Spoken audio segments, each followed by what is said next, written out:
I stared at my phone screen, the notification from Instagram glowing accusingly in the darkness of our master bedroom. 2:17 a.m. An unfamiliar username had sent me a message with multiple attachments. My thumb hovered over the notification, something in my gut telling me that opening this would change everything. I'd been happily married to Richard for 11 years, or so I thought. You deserve to know who your husband really is when he's on business trips. Enjoy the photos. Before we jump back in, tell us where you're tuning in from, and if this story touches you, make sure you're subscribed, because tomorrow I've saved something extra special for you. I sat frozen on our California king bed, the Egyptian cotton sheets Richard had insisted on purchasing during our anniversary trip to Milan, suddenly feeling suffocating against my skin. The first image loaded slowly, as if the universe was giving me one last chance to preserve the life I thought I had. Palm trees, crystal blue water, and my husband's arm draped intimately around a woman who definitely wasn't me. My world collapsed in a series of swipes. Richard and his mystery woman toasting with champagne flutes on a private yacht. Richard kissing her neck at sunset. The two of them entering what appeared to be an exclusive beachfront villa. 23 photos in total, each one more intimate than the last. The final picture showed a handwritten note, "Missing you already, counting the days until Bali. Love always, Sophia." Bali. The trip Richard had told me was a crucial international merger happening next month. As the reality of my husband's betrayal sank in, I noticed something in the background of the yacht photos. Richard's prized Rolex Daytona, the one he claimed had been stolen from his gym locker 3 months ago. The same watch I'd spent weeks consoling him about because it had been a gift from his late father. I switched on the bedside lamp, suddenly needing to see my surroundings with perfect clarity.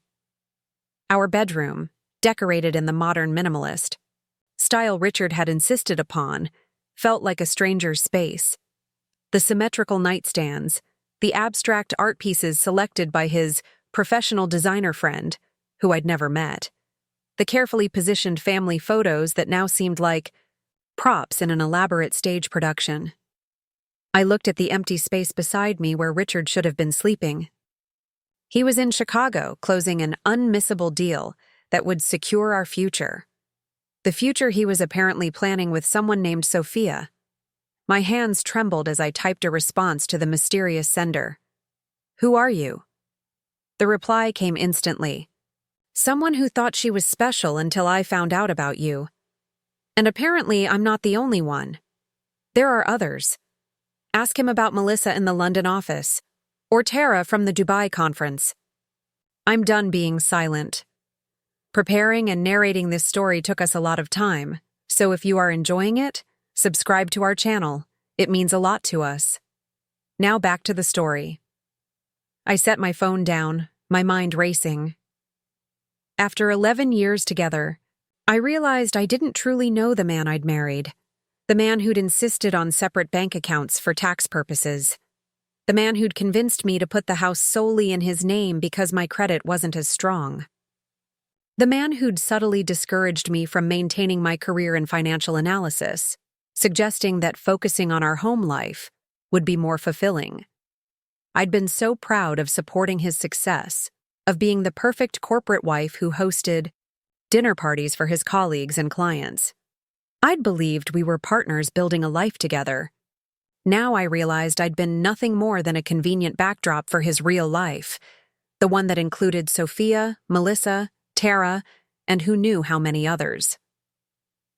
I slipped out of bed, my bare feet silent against the plush carpet as I made my way to Richard's home office.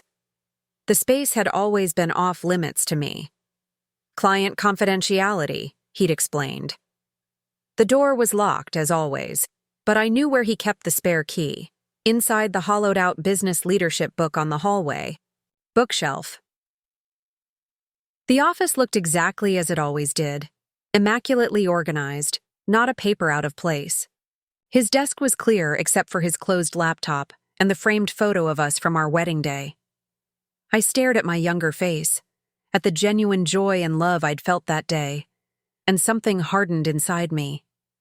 I opened his laptop, expecting to face a password I couldn't crack, but it opened immediately. Either Richard was getting careless, or he was so confident in his control over me that he never expected me to look. The background showed another photo of us, this one from last Christmas. I navigated to his email, again surprised to find it logged in automatically. At the top of his inbox sat a confirmation for next month's Bali resort booking. A quick search for Sophia revealed hundreds of emails going back more than 2 years. The same search for Melissa and Tara confirmed the stranger's message. There were indeed others. But what caught my attention was a folder labeled Asset Management. Inside were documents I'd never seen before, investment accounts I didn't know existed, property deeds for a lake house in Vermont and a beachfront condo in Florida, and statements for offshore accounts holding millions of dollars. I'd always known Richard was successful, but this went far beyond what his position as VP of Operations at Morgan Financial should have provided. There were also scanned copies of agreements I'd supposedly signed, transferring my rights to properties and investments. The signatures looked convincing, but I'd never seen these documents before, let alone signed them. Dawn was breaking as I systematically went through every file on his computer, taking photos of the screen with my phone when I found something significant. By 7 a.m., I had compiled evidence of not just Richard's infidelities, but what appeared to be financial fraud on a massive scale. I heard my phone buzzing from the bedroom. Richard's morning check-in call. He never missed it when he was traveling. For a moment, I considered ignoring it, but then a different instinct kicked in. I needed time to plan my next moves. If Richard suspected anything was wrong, he might take action to cover his tracks or move assets beyond my reach. I returned to the bedroom, picked up the phone, and took a deep breath. "Good morning," I answered, amazed at how normal my voice sounded. "Morning, beautiful." Richard's voice was warm, confident, utterly unchanged. "How did you sleep?" "Like a baby," I lied, staring at the photos on my phone screen. "How's Chicago? Closed the deal yet?" "These things take time, you know that. But we're getting close. I should be home tomorrow night as planned." "That's great news," I replied, calculating. "I miss you." "Miss you too, Ellie. Listen, I've got to run to another meeting. We'll talk tonight, okay?" "Of course. Love you. Love you too." The call ended, and I sat motionless on the edge of the bed. 11 years of marriage, and he could lie to me without the slightest hesitation. I opened my wardrobe, reaching for the hidden compartment where I kept my most precious possessions. Among them was a business card I'd held onto for 5 years. Jennifer Hassan, attorney at law, specializing in high-asset divorces. She'd represented my college roommate during her divorce from a tech executive who'd tried to hide millions. I sent a text to the number on the card. "Jennifer, this is Eleanor Winters, Melissa Carter's friend from college. I need to meet with you today. It's urgent." Her response came while I was in the shower. "I have an opening at 10 a.m., my office. Bring any financial documents you can access." I dressed with unusual care that morning, choosing a sleek black pantsuit I hadn't worn since leaving my financial analyst position at Goldman Sachs 3 years ago. Richard had called it my power suit and had suggested I donate it after I retired. I'd kept it hidden at the back of my closet. Before leaving the house, I transferred the photos and documents I'd discovered to a secure cloud storage account and made copies of our marriage certificate, tax returns, and the few financial statements that had both our names. I also grabbed the spare key to Richard's climate-controlled garage where he kept his collection of luxury cars, his most prized possessions. Jennifer's office was in a discreet building downtown, the kind of place that screamed serious money and absolute confidentiality. Her assistant showed me directly to her office, a sleek space with floor-to-ceiling windows overlooking the city. "Eleanor," Jennifer stood to greet me, her handshake firm. It's been years. I was sorry to hear about your career change. Melissa mentioned you were one of the most promising analysts in your division. There was something in her tone that suggested she understood there was more to that story. I settled into the chair across from her desk and took a deep breath. I need your help, Jennifer. This morning I discovered my husband has been living a double life. For the next hour, I laid out everything I had learned, the affairs, the hidden assets, the forged documents, all of it. Jennifer listened without interruption, occasionally making notes. Based on what you've shown me, she said when I finished, we're looking at both infidelity and financial fraud. The good news is that even though the house and most assets are in his name, Massachusetts is an equitable distribution state. The fraud and forgery will work strongly in your favor. What should I do next? I asked. First, we need to prevent him from hiding or transferring assets once he realizes you know. I'll prepare an emergency motion to freeze accounts and assets. Second, you need to gather more evidence before he has a chance to destroy it. He'll be home tomorrow night. Jennifer leaned forward. Then we have less than 36 hours to build your case and protect your interests. Eleanor, you worked in financial analysis. You have the skills to dig deeper into his finances. Use them. She slid a document across the desk. This is a financial forensics checklist. Start working through it. I'm also connecting you with a private investigator who specializes in digital forensics. He can help recover deleted files and access password-protected accounts. What about the house? Most of our lives are there. Legally, you have every right to remain in the marital home during divorce proceedings, regardless of whose name is on the deed. But given what you've discovered, you might want to consider whether staying there is your best option. Do you have somewhere safe you could go if needed? I thought about my sister in New York, my parents in Vermont. Yes, I do. Good. Now, about those cars you mentioned. I left Jennifer's office with a clear plan and a renewed sense of purpose. My first stop was Weatherby National Bank, where I opened a new account in my name only and deposited the $15,000 in cash I'd been saving in our home safe, money Richard didn't know about. Next, I called my old boss at Goldman Sachs. Marcus, it's Eleanor Winters. I need a favor.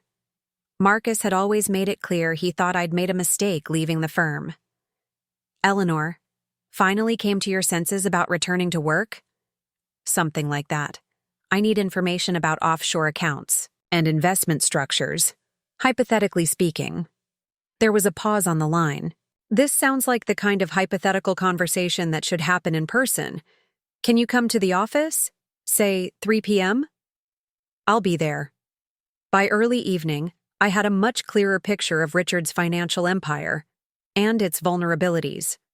Marcus hadn't asked many questions, but he'd been thorough in explaining how someone might track and document hidden assets.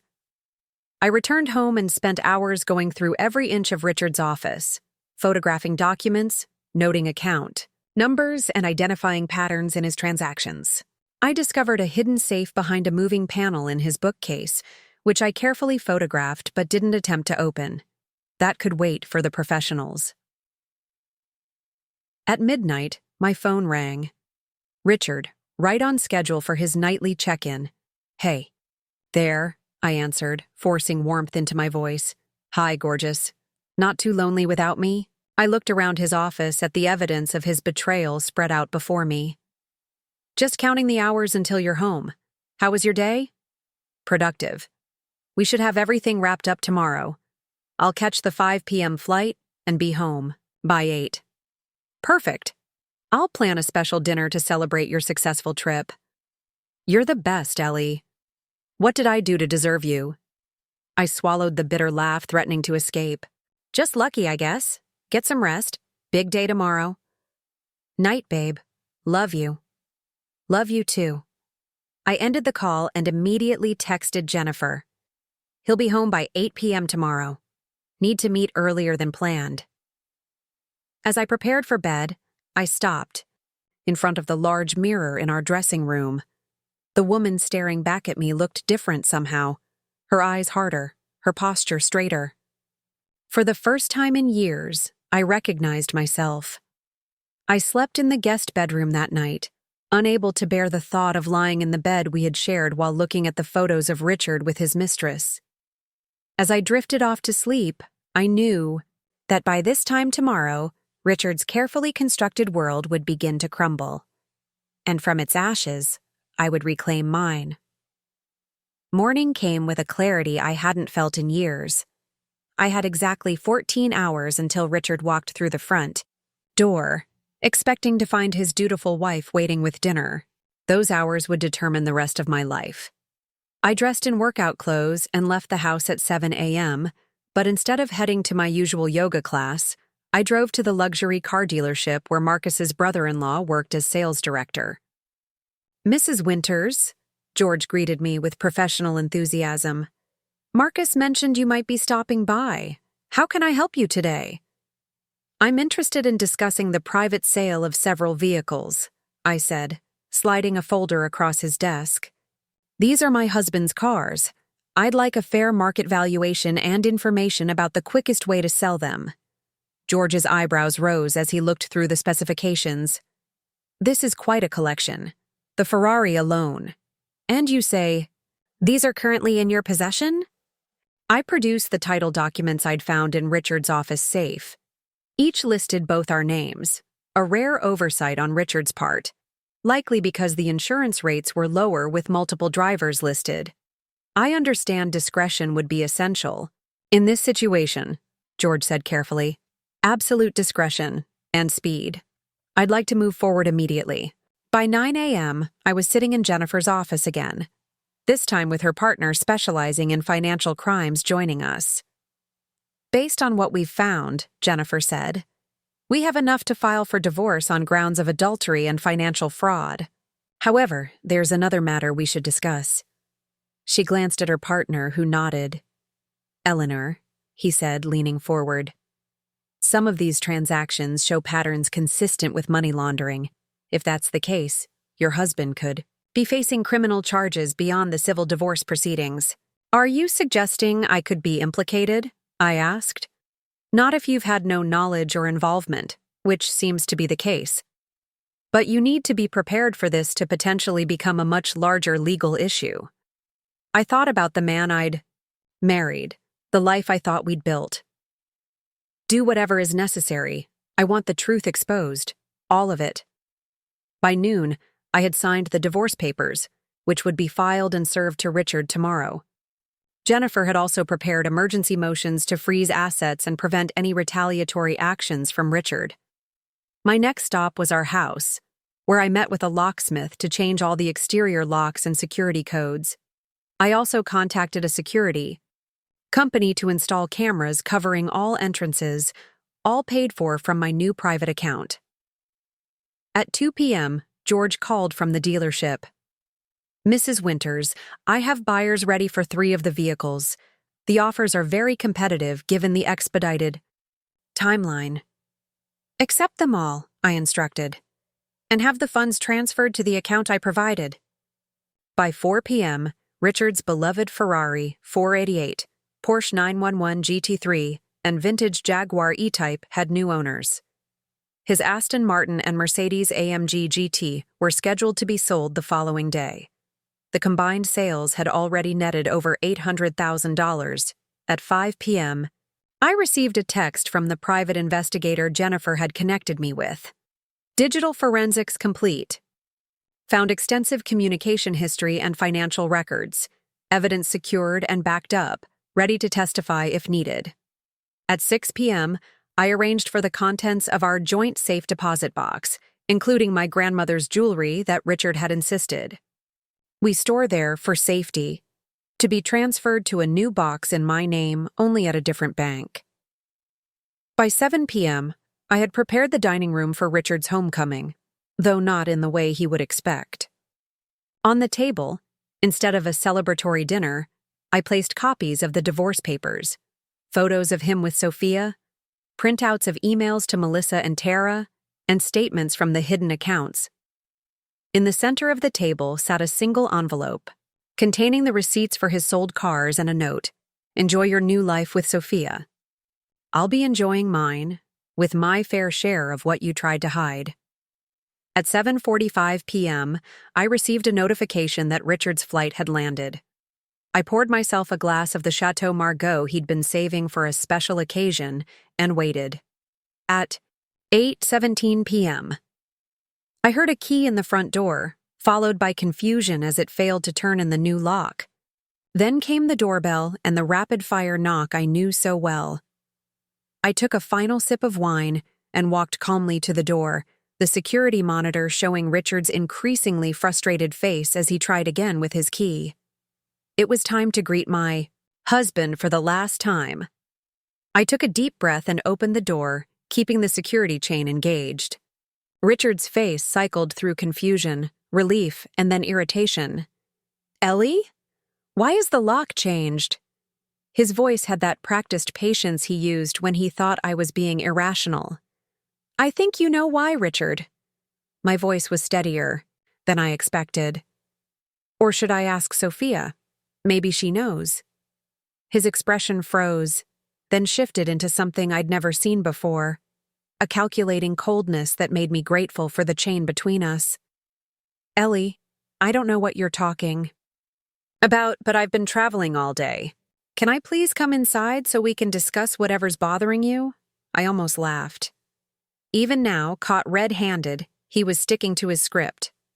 By traveling all day, do you mean flying back from Chicago, where you never actually were? Or recovering from your yacht excursion with your mistress? Richard's mask slipped, just for a moment, enough to confirm everything. Then came the damage control smile I'd seen him use on difficult clients. Honey, I can explain everything. There's been a misunderstanding. Please let me in and we can talk about this rationally. You're right about one thing. We should talk, but not like this. I closed the door, unhooked the chain, and opened it fully, stepping aside. Your explanation is waiting in the dining room. He entered cautiously, his eyes scanning the foyer, as if looking for hidden threats. His designer luggage, the matching set we'd bought in Milan, remained on the doorstep. Your bags can stay outside. You won't be here long enough to unpack. Richard's confidence visibly wavered as he processed my calm demeanor and firm words. This wasn't the emotional confrontation he'd been preparing for since I mentioned Sophia's name. Eleanor, whatever you think you know. Dining room, Richard, now. He walked ahead of me, his shoulders tense beneath his tailored suit jacket. When he reached the dining room entrance, he stopped abruptly. What the hell is this? The evidence I'd arranged told its own story. The photos of his infidelity displayed in chronological order, showing years of deception. The financial documents, revealing hidden accounts and fraudulent transfers. The forensic accountant's preliminary report, highlighting questionable transactions. The divorce papers waiting for his acknowledgement. Richard stood frozen at the threshold, his carefully constructed world visibly crumbling before him. When he finally turned to face me, his expression had transformed entirely. The charming husband, replaced by a cornered predator. You had no right to go through my private things. Interesting, that's your first concern. Not denying the affairs or the financial fraud, just angry that I discovered them. I moved to the table and picked up the manila envelope containing the car sale receipts. Oh, and while we're discussing property, I sold the Ferrari this afternoon, and the Porsche, and the Jaguar. You what? His face contorted with rage. You had no right.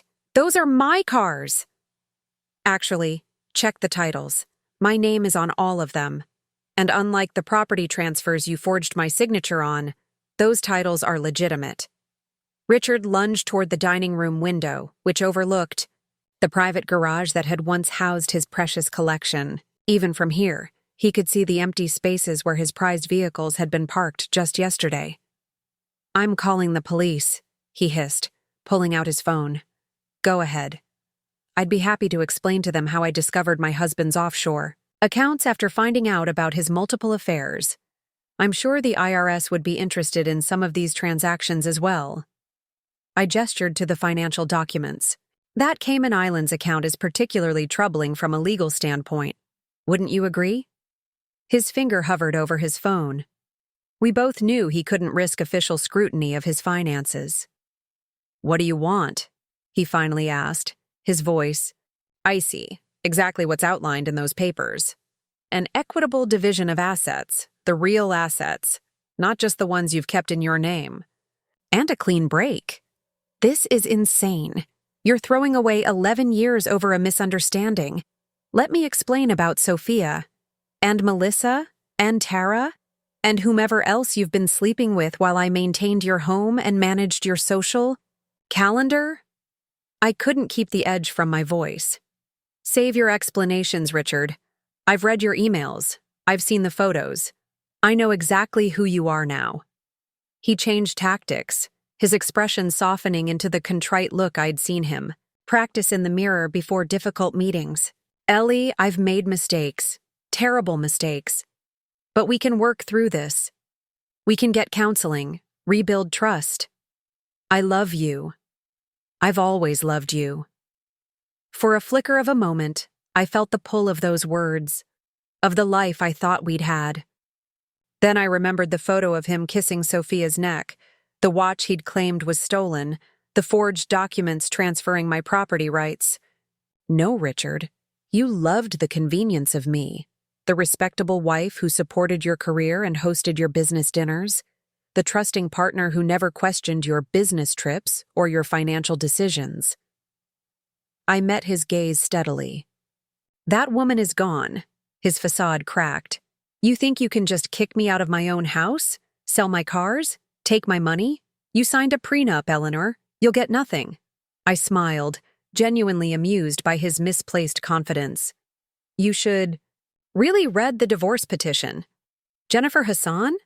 You remember my friend Melissa's attorney? Has included some fascinating exhibits about prenuptial agreements signed under false pretenses and invalidated by financial fraud." The mention of Jennifer's name hit home. Richard's face paled. "You've been planning this," he accused. "No. Richard, you planned this. Every secret account, every falsified document, every affair. I'm just responding to your plans finally coming to light." He lunged suddenly, grabbing my arm with bruising force. "You will not destroy everything I've built." I looked pointedly at his hand on my arm, then up at his face. "The security cameras I had installed this morning are recording right now. Your choice if you want to add assault to the list of issues you're facing." He released me immediately, taking a step back. "You have 30 minutes to pack essentials," I said calmly. "Anything you leave behind will be inventoried by the security team arriving at 9 and placed in storage." "This isn't over," he warned, straightening his jacket in a futile attempt to regain composure. "It was over the moment Sophia sent me. Those photos. You just didn't know it yet." I watched as Richard stormed upstairs, his footsteps heavy with rage. Through the new security app on my phone, I monitored him moving from room to room, grabbing items seemingly at random, occasionally, stopping to punch a wall or knock something over. Precisely 30 minutes later, he returned downstairs with 2 hastily packed suitcases. He paused in the dining room, gathering the most damning photos and stuffing them into his pocket, as though removing them from the table might somehow undo the reality they represented. "Where am I supposed to go?" he demanded, a pathetic note creeping into his voice. "I hear the Four Seasons downtown is lovely. Or perhaps Sophia has room at her place." I opened the front door. "Your Aston Martin is still in the garage. I'll be selling it tomorrow, so I suggest you take it tonight." He stared at me for a long moment, as if seeing me for the first time. "Who are you?" "I'm the woman who should have paid closer attention to the accounts all these years." I held out the garage remote. "Goodbye, Richard." After he left, the house felt strangely peaceful. I returned to the dining room and poured myself another glass of his precious wine. My phone buzzed with a message from Jennifer. Security team will arrive as scheduled. Stay safe. Call if he returns. Another message followed immediately. Financial forensics team found something significant. Need to meet first thing tomorrow. I texted back, he's gone, I'm safe. See you at 8 a.m. Just as I set my phone down, it rang with an unknown number. I answered cautiously. Eleanor Winters? A woman's voice, unfamiliar. Yes. Who's this? This is Sophia Reeves. I believe you received my messages last night. The calm I'd maintained throughout the confrontation with Richard wavered. I hadn't expected to hear from the mistress directly. I did. Rather comprehensive. Documentation of your time together. Did you confront him? Her voice was tight, controlled. He just left, with significantly fewer possessions than when he arrived this morning. She laughed, a brittle sound. Good. He deserves worse. Why did you send me those photos, Sophia? Most mistresses don't exactly reach out to the wife. There was a pause before she answered. Because I was in your position 6 months ago. I was the wife who didn't know her husband had another woman. Richard told me he was divorced when we met 2 years ago. I only discovered you existed last week. The room seemed to tilt. What? I found your anniversary photo while going through his phone. When I confronted him, he swore he'd been meaning to tell me about his complex situation. He claimed he was only staying with you until some investments matured, that he was planning to leave you after the Bali trip. I sank into a chair, trying to process this new layer of betrayal. So you're not just his mistress, you're his fiancée. Or I was. He proposed in Aruba last month. Her voice cracked slightly. The ring belonged to his grandmother, he said. A family heirloom. My hand went instinctively to my own engagement ring, the one Richard had claimed was his grandmother's irreplaceable heirloom. I slid it off my finger, seeing it now for what it truly was. Just another prop in his elaborate deception. When I realized he'd been lying to both of us, I did some digging, Sophia continued. That's when I found evidence of the others, Melissa, Tara, and at least 2 more women who think they're in exclusive relationships with him. Why are you telling me this? Because you deserve to know exactly who he is, and because she hesitated. He's been moving money around since I confronted him last week. Large amounts. I work in banking. The transactions looked suspicious. What kind of suspicious? The kind that suggests someone is preparing to disappear with significant assets. Her voice hardened. I've already reported what I found to the Financial Crimes Unit at my institution, but I thought you should know in case you're pursuing divorce. I filed today. Good. Watch your back, Eleanor. Richard isn't who either of us thought he was. After we hung up, I sat motionless in the dining room, surrounded by the evidence of Richard's betrayals. The revelation that he'd been playing an even more complex game than I'd imagined was still sinking in. Not just a cheating husband, but a man living multiple lives simultaneously, making promises and building futures with several women at once. I called Jennifer immediately, sharing what I'd learned from Sophia. This changes things, Jennifer said. If he's moving money in preparation to flee, we need to act faster. I'm calling the judge for an emergency freeze on all assets, known and unknown, right now. And Eleanor, don't stay in that house tonight. You think he'd come back? Become violent? Men like Richard don't react well to losing control, and he's just lost everything. I ended the call and quickly packed an overnight bag, including all the evidence I'd gathered. As I was about to leave, my phone buzzed with a text from an unknown number. Check the ventilation panel behind his desk. The combination is your birth date, Sophia again. I hesitated, then returned to Richard's office.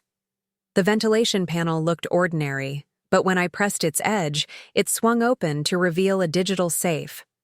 I entered my birth date, a detail Richard had frequently forgotten during our marriage, and the safe clicked open.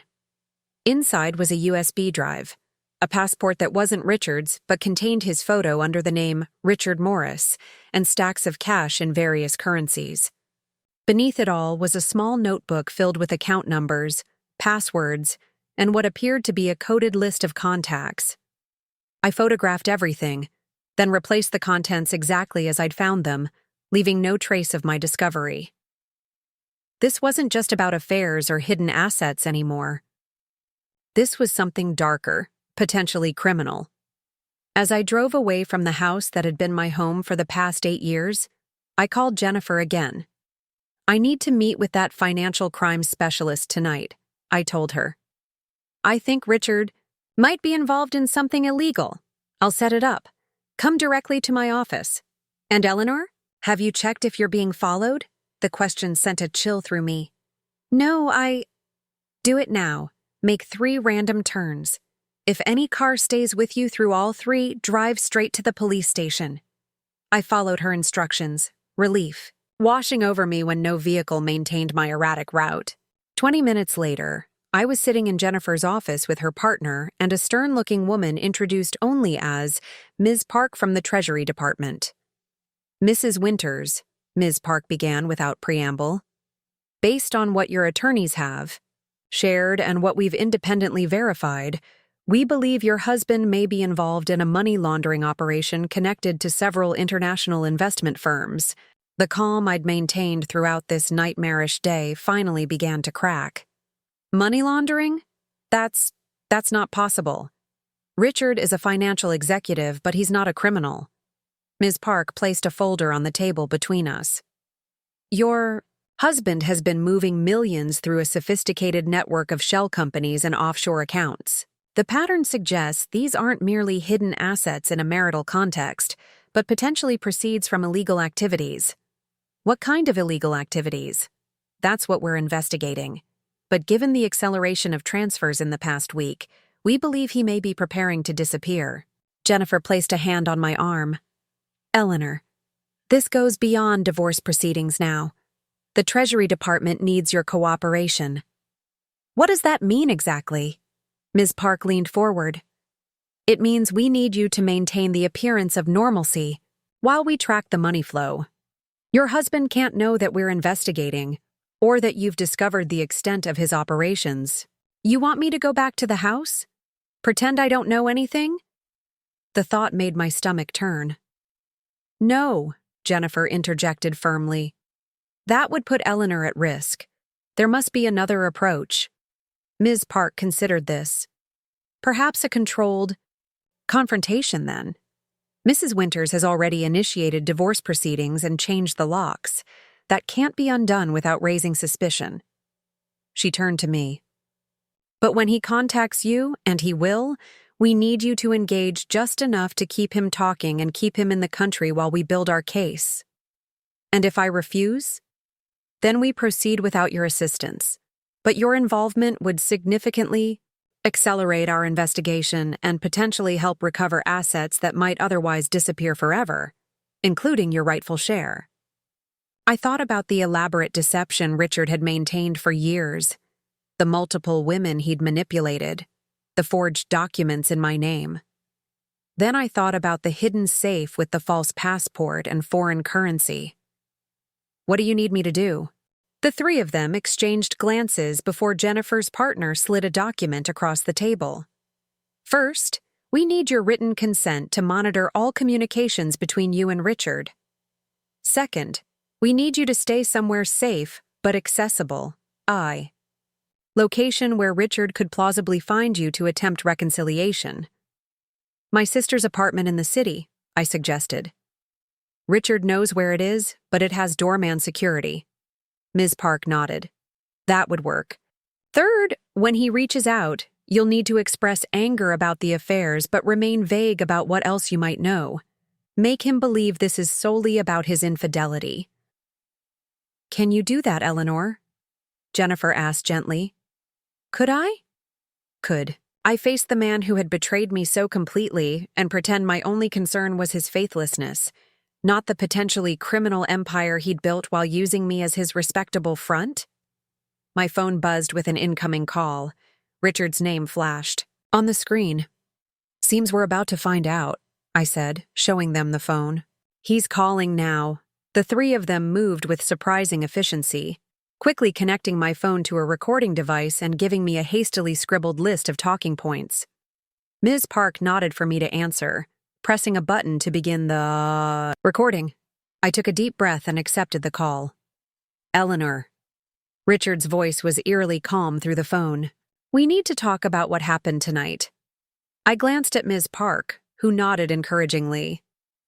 I think we've said everything that needs saying, I replied, injecting just the right amount of hurt into my tone. You've been cheating on me. For years. With multiple women. What else is there to discuss? This is just a misunderstanding that got out of hand. Those photos. There's context you're missing. And selling my cars? That was completely uncalled for. Uncalled for? I let genuine anger seep into my voice. Like telling Sophia you were divorced? Like proposing to her with the same family? Heirloom ring you gave me? A pause. You've spoken to Sophia. She called me after you left. Turns out we have quite a lot in common. Like both believing we were in committed relationships with you. She's manipulating you, Richard said smoothly. Sophia is unstable. She's been stalking me since I ended things months ago. Those photos were from last year, before things got serious between us. Ms. Park shook her head, silently reminding me not to engage with his obvious lies. It doesn't matter when they were taken, I said. What matters is that you've been leading a double life. Multiple lives, apparently. The divorce is happening, Richard. Accept it. And what about our financial entanglements? You think you can just walk away with half of everything? That's not how this works, Ellie. There it was, his primary concern, the money. I'm not interested in fighting over assets, I said, following the script Ms. Park had outlined. I just want a fair settlement and a clean break. Jennifer says we can handle this without dragging everything through the courts if you're reasonable. Jennifer. Hassan? His voice hardened. You've already retained her. I needed advice. You left me no choice. That shark will bleed us dry with legal fees. Fire her, and we can work this out between ourselves. I'll be generous, Ellie. More than fair. But not if you turn this into a legal war. Ms. Park gave me a thumbs up. Richard was reacting exactly as they'd anticipated. I'm staying at Caitlin's. Tonight, I said, referring to my sister. I need space to think. Fine. But we should meet tomorrow. Just the two of us without lawyers. For old time's sake. We were happy once, weren't we? I swallowed hard, fighting back unexpected emotion. I thought we were. Let me take you to lunch. That little Italian place you love on Newberry Street. Noon? Ms. Park was nodding vigorously, scribbling accept on her notepad. All right, noon. But Richard, this isn't going to change my mind about the divorce. We'll see. Get some rest, Ellie. Tomorrow will be better. After the call ended, Ms. Park immediately began coordinating with her team. Perfect. We'll have agents at the restaurant and surveillance on all his movements. Mrs. Winters, you did excellently. He's lying about Sophia, I said flatly. Those photos were recent. His watch, the resort, it all matches his supposed Chicago trip. Of course he's lying, Jennifer said gently. That's what men like Richard do. The question is, what else is he lying about? Ms. Park closed her folder decisively. We'll know more soon. For now, let's get you safely to your sister's apartment. An agent will drive you and remain outside overnight as a precaution. Is that really necessary? Jennifer and Ms. Park exchanged glances. Eleanor, Jennifer said carefully, men who are involved in the kind of activities we suspect Richard of can become dangerous when cornered. Until we know exactly what we're dealing with, we need to be cautious. The gravity of the situation finally hit me fully. This wasn't just about infidelity or hidden assets anymore. I was potentially dealing with a man involved in serious criminal activities. A man I had lived with and loved for 11 years, yet never truly known. The ride to Caitlin's apartment was silent, my mind racing with questions I couldn't yet answer. The federal agent driving me, a woman named Rodriguez who could have passed for a rideshare driver in her nondescript sedan, kept checking her mirrors with practiced casualness. "Is he following us?" I finally asked. "No," she replied. "But in my experience, men like your husband often hire others to do their surveillance. Just being careful." Caitlin was waiting at her door when we arrived, her expression a mix of worry and confusion. I had called ahead but given her only the barest details: marriage trouble, needing a place to stay. The sight of Agent Rodriguez escorting me upstairs elevated her concern to alarm. "Ellie, what's going on? Who is this?" "It's complicated," I said, setting down my overnight bag. "Can we talk inside?" Once we were seated in her living room, Rodriguez positioned herself discreetly by the window. I gave Caitlin the abbreviated version: Richard's affairs, the divorce filing, the suspicious financial activities now under investigation. I deliberately left out the part about my active cooperation with federal authorities. The fewer people. Who knew? The safer everyone would be. "Jesus, Ellie," Caitlin whispered when I finished. "I never liked Richard, but this is actual criminal territory." "I know. I'm still processing it myself." "What can I do to help?" "Just let me stay here for a few days while I figure things out. And maybe don't mention to anyone where I am. Not even Mom and Dad." "Not yet." She nodded solemnly. "Of course. Whatever you need."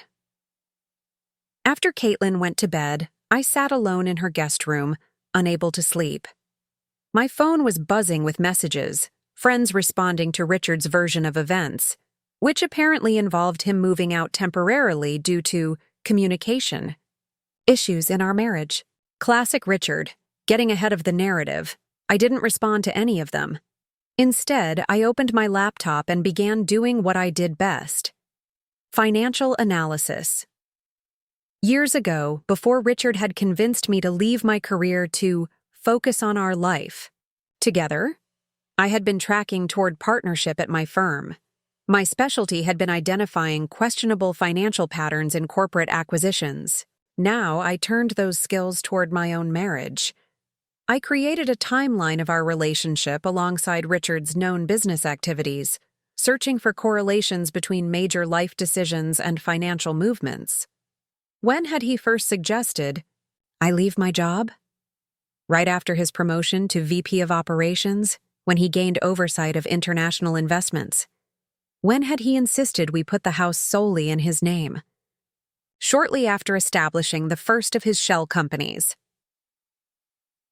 A pattern emerged, clear as day now that I was looking for it. Each step in our marriage that had reduced my financial independence or visibility had coincided with an expansion of his secret financial network. I had just been making notes about the timing of our separate bank accounts when my phone buzzed with a text from an unfamiliar number.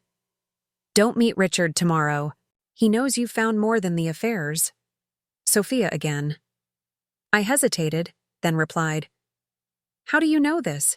He called me an hour ago, trying to find out what exactly I told you.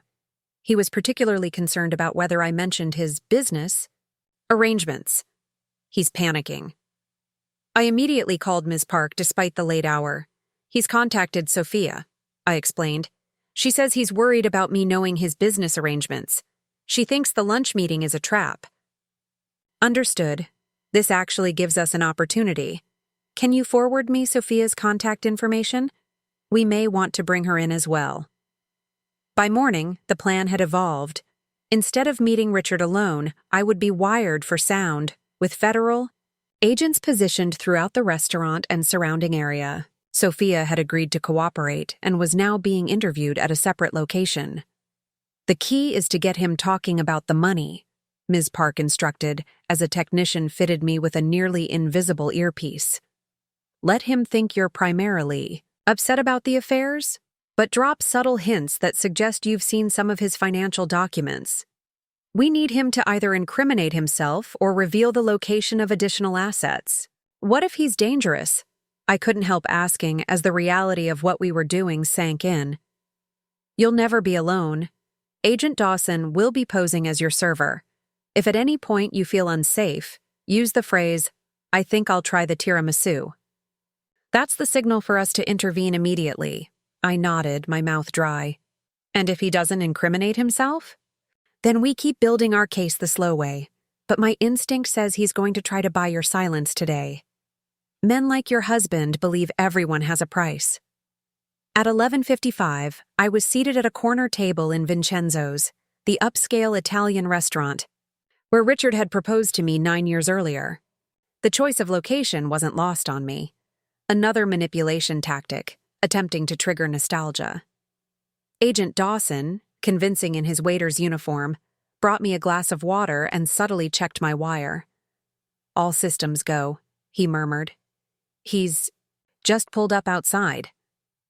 Richard entered precisely at noon, immaculately dressed in a suit I recognized as his closing the deal outfit, the one he wore to his most important business meetings. He spotted me immediately, his face arranged in an expression of contrite affection that I once would have found irresistible. "Eleanor," he said warmly, leaning down as if to kiss my cheek. I turned slightly, forcing him to settle for an awkward half-embrace instead. "Thank you for meeting me."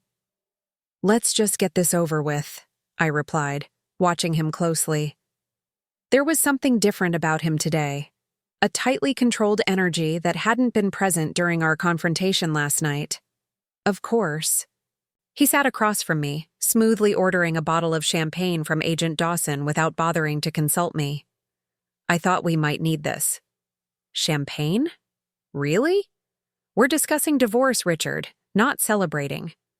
"Actually," he smiled, reaching for my hand across the table, "I'm hoping we can avoid that outcome entirely.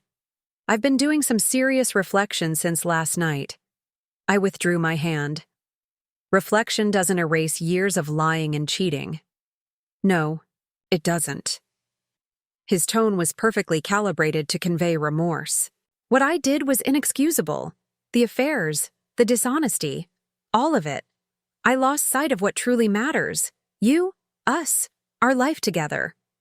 I stared at him, genuinely amazed by his performance. If I hadn't seen the evidence with my own eyes, hadn't spoken to Sophia, I might have been swayed by his apparent sincerity. There is no us anymore, Richard.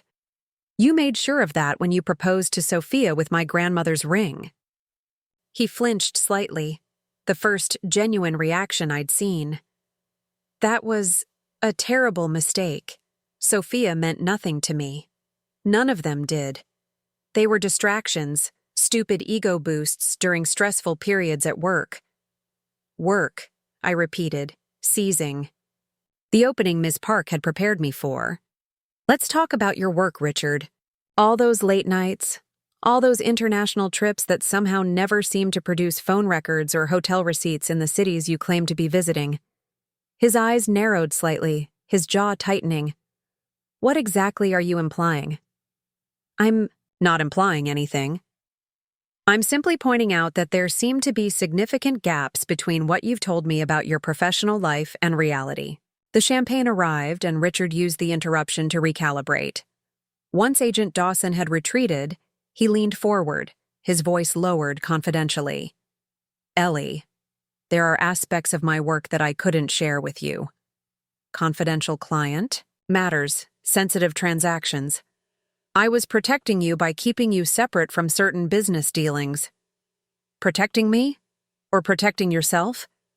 He took a slow sip of champagne, studying me over the rim of his glass. "Perhaps both. The financial world can be complicated. Not everything fits neatly into regulatory boxes." In my ear, Ms. Park whispered, "Good. Keep him on this track. Complicated enough to require offshore accounts? Shell companies? Foreign real estate? Holdings?" Richard set down his glass, his expression hardening. "You've been busy, haven't you? Going through my private files, making assumptions about things you don't understand." "I understand numbers, Richard. I always have. It's why you wanted me to leave my job, isn't it? You were worried I might connect the dots. That's absurd. I wanted you to leave because you were working yourself into the ground. I was concerned about your well-being. What about the Cayman account? The one you opened 3 weeks after convincing me to combine and then separate our finances. Was that for my well-being too? For the first time, real alarm flashed in his eyes. Lower your voice, he hissed, glancing around the restaurant. This isn't the place to discuss personal finances. Why not? Afraid someone might overhear something problematic? Something that might interest the IRS or Treasury Department? Richard's demeanor changed instantly, the remorseful husband vanishing, replaced by something colder and more calculating. He straightened in his seat, adjusting his tie, in a gesture I now recognized as his tell when preparing to switch tactics. All right, Eleanor, let's be direct with each other. You found some financial arrangements you don't understand and jumped to conclusions. Rather than creating a public spectacle or involving government agencies that will waste everyone's time, why don't we discuss a settlement? A settlement? Yes. Something equitable that acknowledges your contributions to our marriage while respecting the complexity of our situation. I took a sip of water, playing for time as Ms. Park whispered instructions in my ear. I'm listening. Richard pulled a folded document from his inner jacket pocket and slid it across the table. A preliminary proposal. I'm prepared to offer you $5 million, the property in Vermont, and a monthly stipend of $20,000 for the next 10 years. In exchange, you sign a comprehensive confidentiality agreement and withdraw the divorce petition. In favor of a private separation agreement. I glanced at the document without touching it. $5 million was a substantial sum, but nothing compared to what I now knew he had hidden away. That seems rather generous for a man who insisted on a prenup limiting me to a lump sum of $1 million in case of divorce. The prenup was standard legal precaution. This offer reflects my genuine desire to ensure you're well taken care of. And if I refuse? His expression didn't change, but something shifted in his eyes. A coldness that sent a chill down my spine. Then, things become unnecessarily complicated for everyone involved. Protracted legal battles, potential audits, public scrutiny of our private lives. Nobody wins in that scenario, Ellie. Sounds like a threat. A reality check. I have resources and contingency plans you know nothing about. Push this, and you'll find yourself with nothing but legal bills and regrets. He leaned forward, lowering his voice. Or you can sign this agreement, walk away with $5 million and start fresh. Your choice. In my ear, Ms. Park was practically buzzing with excitement. Perfect. He's basically admitted to hiding assets and threatening you to conceal them. Keep him talking. I picked up the document, pretending to skim its contents. What about the properties in Florida and the Bahamas? And the account in Zurich? Richard's composure slipped just for a moment. You're fishing. Whatever you think you found, I assure you it's not what you imagine. No? Then explain it to me. Help me understand why my supposedly successful but not extraordinarily wealthy husband has tens of millions hidden in international accounts. Explain the shell companies, the property transactions, the quarterly wire transfers to numbered accounts that coincide precisely with your business trips. His hand clenched around his champagne flute, knuckles whitening. You have no idea what you're getting into, Eleanor. But I do. That's what scares you, isn't it? That I've finally put together the pieces. That I know exactly who and what you are. Richard set down his glass deliberately and stood up. This meeting is over. My offer expires in 24 hours. After that, all terms are off the table. He tossed several $100 bills onto the table. I suggest you think very carefully about your next steps. As he walked away, I heard Ms. Park in my earpiece. Let him go. We've got what we needed. Agents will follow him. Meet us at the extraction point in 5 minutes. I waited until Richard A. had left the restaurant, then gathered my belongings and headed toward the ladies' room as instructed. Inside, Agent Dawson was waiting by an employee exit. "This way, Mrs. Winters. Quickly now." Within minutes, I was in the back of an unmarked sedan, being driven to a secure location while Ms. Park debriefed me via speakerphone. Excellent work. He practically confirmed the existence of hidden assets and made what any court would interpret as a thinly veiled threat. Combined with Ms. Reeves's testimony and the evidence we've gathered, we have enough to secure warrants for his accounts, devices, and properties. "What happens now?" I asked, watching the city streets blur past the window. "Now we move fast." Based on his reaction, Richard is likely to attempt to move or liquidate assets immediately. We need to freeze everything before he can. And me? What do I do? For the next 24 hours, maintain the illusion that you're considering his offer. Text him that you're thinking it over. Then meet us tomorrow morning to sign the formal complaints that will trigger the asset seizures and criminal investigation. After ending the call, I leaned back against the seat, suddenly exhausted. In less than 48 hours, my life had completely unraveled, revealing a truth more sinister than I could have imagined. The man I had loved and trusted for 11 years wasn't just an unfaithful husband. He was potentially a criminal, involved in financial schemes serious enough to warrant federal investigation. My phone buzzed with a text from Richard. "Have you thought about my offer? Don't make this harder than it needs to be." Following Ms. Park's instructions, I responded, "I need time to review everything with my lawyer. We'll get back to you tomorrow." His reply was immediate. "Don't involve Hassan in this. She doesn't understand the complexities. This offer is just between us." I didn't respond, setting my phone aside as the car pulled into an underground parking garage beneath a nondescript office building. Agent Rodriguez was waiting for me at the elevator. "Ms. Park is upstairs with your attorney and Ms. Reeves," she explained as we ascended. "There have been some developments." The elevator opened directly into a conference room where Jennifer, Ms. Park, and Sophia Reeves were gathered around a table covered with documents. Sophia looked up as I entered, her expression a complex mixture of emotions I understood all too well. "Eleanor," she said, standing to greet me. "I'm sorry we're meeting under these circumstances." Up close, she was younger than I'd expected, perhaps early 30s, with the polished appearance of someone who worked in a professional environment. I could see why Richard had been attracted to her.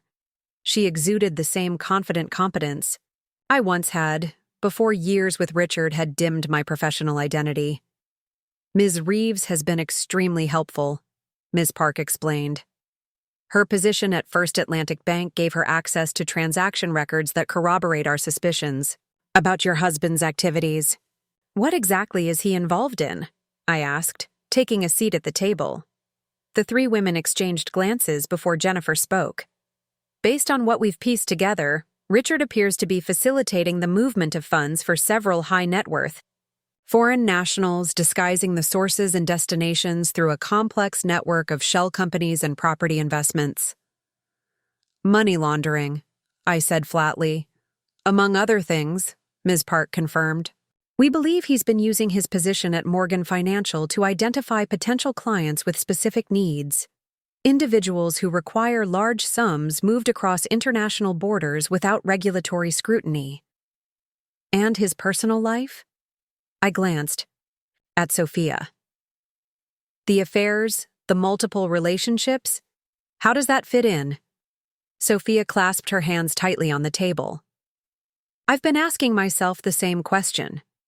At first, I thought it was just the behavior of a practiced liar, someone who compartmentalizes different aspects of his life. But now I wonder if there wasn't a more practical purpose. Meaning?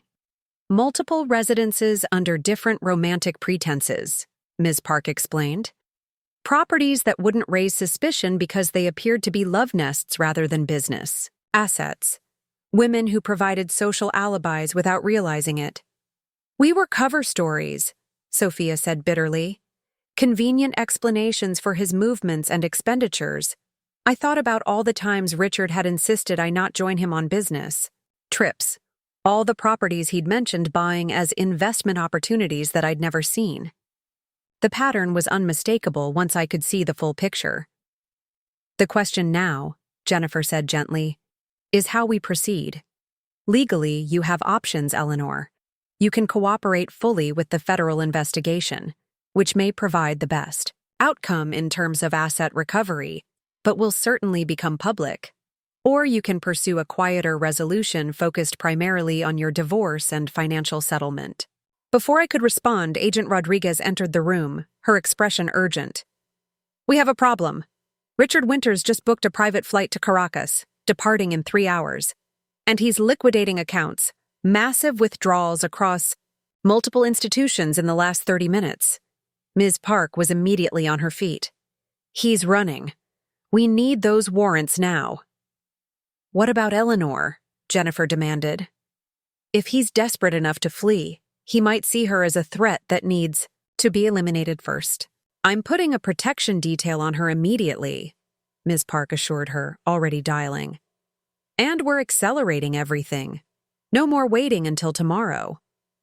As the room erupted into activity, I sat motionless, watching these professionals scramble to contain the fallout from my disintegrating marriage. Across the table, Sophia caught my eye, her expression mirroring what I felt, a stunned recognition that the man we had both loved was capable of far more deception than either of us had imagined. He's not going to go quietly, she said quietly. No, I agreed. He isn't. Outside the conference room windows, storm clouds were gathering over the city skyline, an appropriate backdrop for the chaos unfolding in my life. The comfortable illusion of my marriage had been shattered beyond repair, revealing a truth more dangerous than mere infidelity. Richard was running, and if we didn't stop him, he'd disappear with everything. We need to move you immediately, Agent Rodriguez announced, returning to the conference room with 2 additional agents. Richard's flight plan may be a diversion. We have intelligence suggesting he might be planning to tie up loose ends before leaving the country. Loose ends? My stomach tightened with understanding. You mean me? And potentially Ms. Reeves, Ms. Park added, glancing at Sophia. You both represent significant liability to him now. Jennifer gathered my documents quickly. Where are you taking them? Secure location, Rodriguez replied tersely. Need to know basis only.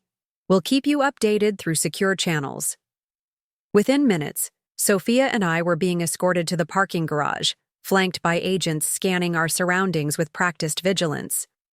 The storm had broken outside, rain lashing against the building's windows as thunder rolled across the sky.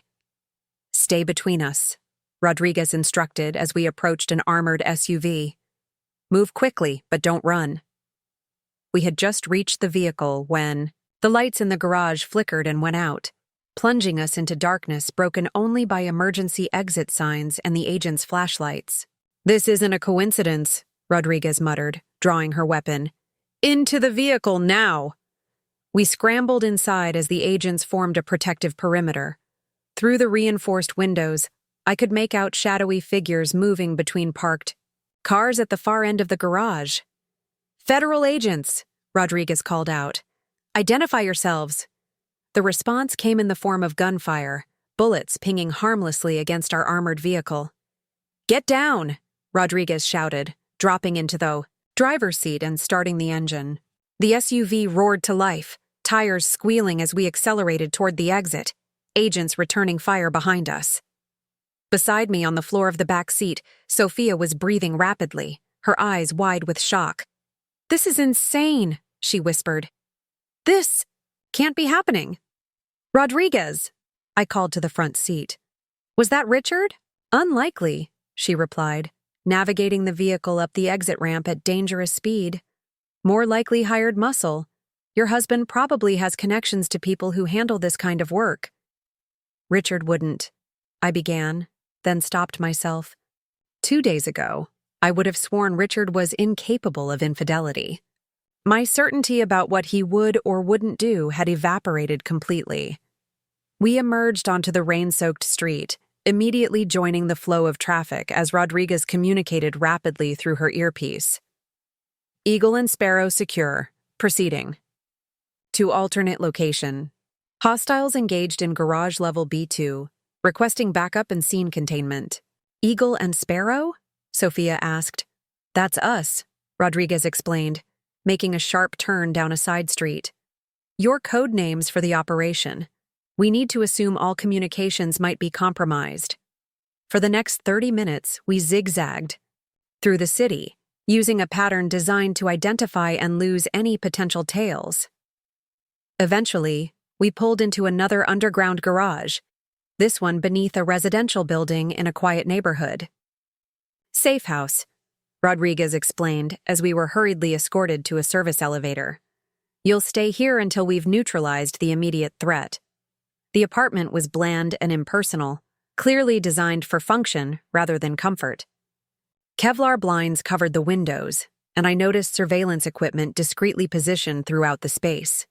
2 additional agents were already inside, monitoring camera feeds that showed the building's entrances and surrounding streets.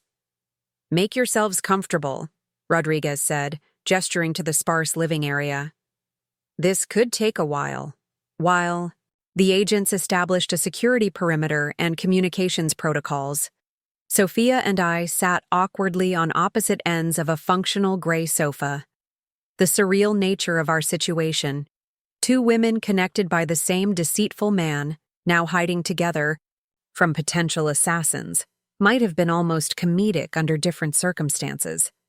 I never thought it would come to this, Sophia finally said, breaking the silence between us. When I sent you those photos, I just wanted you to know the truth. I never imagined that Richard was potentially a criminal mastermind with hired gunmen at his disposal. I finished for her. Joined the club, 11 years of marriage, and I had no idea who I was really living with. She studied me with sympathetic curiosity. How did you not see any signs? I mean, I only knew him for 2 years, and I had moments of suspicion about his business dealings. The question stung, but it was fair. He compartmentalized everything perfectly. His work life was entirely separate from our home life, and he was careful to discourage my interest in finances once. We were married. Classic isolation tactic, Rodriguez commented, overhearing our conversation as she checked the apartment's security systems. Men like your husband identify independent-minded partners, then systematically undermine their confidence and connections until they're isolated and dependent. I thought about how skillfully Richard had separated me from my career, my financial independence, even my closest friends who had too many opinions about our relationship. It had happened so gradually. I hadn't recognized the pattern until now. Ms. Park is on secure line 1, announced one of the monitoring agents, holding out a phone. Rodriguez took the call, her expression growing increasingly grim as she listened. When she hung up, she turned to us with disturbing news. Richard. Winters has disappeared. He never showed up for his Caracas flight, and all known surveillance points have lost visual contact. However, we've confirmed the men in the garage were professional contractors with ties to an international security firm often used by Morgan Financial for special projects. So Richard sent them, I said flatly. It appears so. The good news is we've successfully frozen most of his known accounts and properties. The bad news is we believe he had contingency plans and resources we haven't yet identified. My phone buzzed in my pocket. A text from an unknown number. I know where he's going. Need to talk privately. Not safe to text details. SRSR Sarah Reynolds. Richard's executive assistant for the past 5 years. I showed the message to Rodriguez, who immediately began tracing the number. Could be legitimate, she mused. Could also be a trap. Sarah Reynolds has been interviewed twice about your husband's activities, but claimed no knowledge of his personal affairs or financial irregularities. She's lying, Sophia interjected. Sarah knew about me. She arranged our accidental meeting at a charity event Richard was attending. She's helped him maintain his double life. Rodriguez considered this information. We'll bring her in for questioning. In the meantime, don't respond to that message. My phone buzzed again. Eleanor, it's urgent. I know about the lake house. The real lake house. Richard is headed there now with everything he could liquidate. You have maybe 3 hours before he's gone for good. Lake house? Rodriguez questioned, reading over my shoulder. We have a property in Vermont, I explained. But it's one of the assets that's been frozen. The real lake house, Sophia repeated thoughtfully. Could there be another property you don't know about? Something clicked in my memory. A conversation overheard years ago between Richard and someone on the phone. The New Hampshire situation is handled. No paper trail, completely secure. I'd assumed it was business-related, but now… Check property records in New Hampshire, I suggested, particularly around Lake Winnipesaukee. That's where Richard always said he wanted to retire. Someday? Rodriguez relayed the information to her team, and within 20 minutes, we had our answer. Property purchased 4 years ago through a shell corporation called Lakeside Ventures, reported the analyst on the phone. Paid for in cash, maintained through a property management company that specializes in discretion for high net worth clients. No connection to Richard Winters in any official documentation, but the utility bills are paid through an account we've linked to his network. That's got to be it, I said. But how would Sarah know about this place if it's so carefully hidden? Perhaps she's more involved than we realized, Rodriguez suggested. She might be trying to save herself by offering him up. Or it's a trap, Sophia countered. Richard could be using her to lure Eleanor out. Rodriguez made a decision. We'll send a tactical team to the lake house immediately. If he's there, we'll apprehend him. If not, we haven't lost anything. And if it is a trap, I asked, then we'll be ready for that too. But you two stay here, secure and out of sight. As Rodriguez coordinated with her team, my phone buzzed yet again. This time it was Richard himself. We need to talk. No authorities, just you and me. I can explain everything. Meet me at our special place in 1 hour, or I disappear forever, with everything. Last chance, Ellie. Our special place. He could only mean one location, the botanical garden where we'd had our first date. It was public enough to make him feel safe from ambush, yet private enough in certain sections for a discreet conversation. I showed Rodriguez the message. He's not at the lake house. This is misdirection. Agreed. He's trying to separate you from protection. She thought for a moment. This gives us an opportunity, but it's risky. If you agreed to meet him, we could set up a sting operation. No. Sophia interjected forcefully. He's too dangerous, too desperate. He wouldn't hesitate to hurt Eleanor if he felt cornered. She's right, I said, surprising myself with my certainty. The Richard I knew might not have been capable of violence, but this Richard, the real one, is a stranger to me. I'm not willing to bet my life on his restraint. Rodriguez nodded.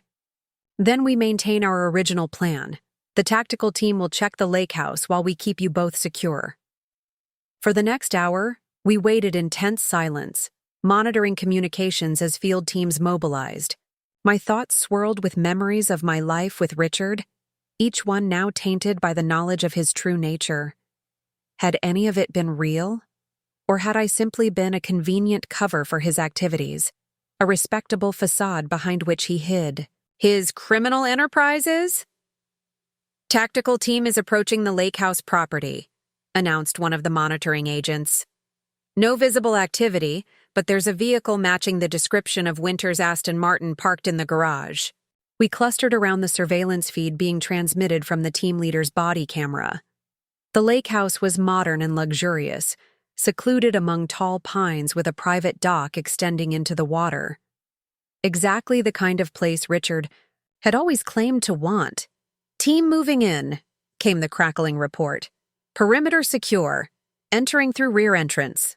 We watched tensely as the tactical team methodically cleared the house, room by room. The property was immaculate but showed signs of recent occupation. A half-empty coffee cup on the counter, a laptop left open on the desk in the study. "Sir, you're going to want to see this," called one agent from what appeared to be the master bedroom. The camera swung around to show a wall safe standing open and empty, its contents apparently removed in haste. Beside it lay a phone, Richard's phone, with a note taped to its screen. "Too late. Goodbye, Ellie." "He's gone," Rodriguez said grimly. "The lake house was a temporary stop. He's left the phone to throw us off his trail." "Check the dock," I suggested, a sinking feeling in my stomach. "See if there's a boat."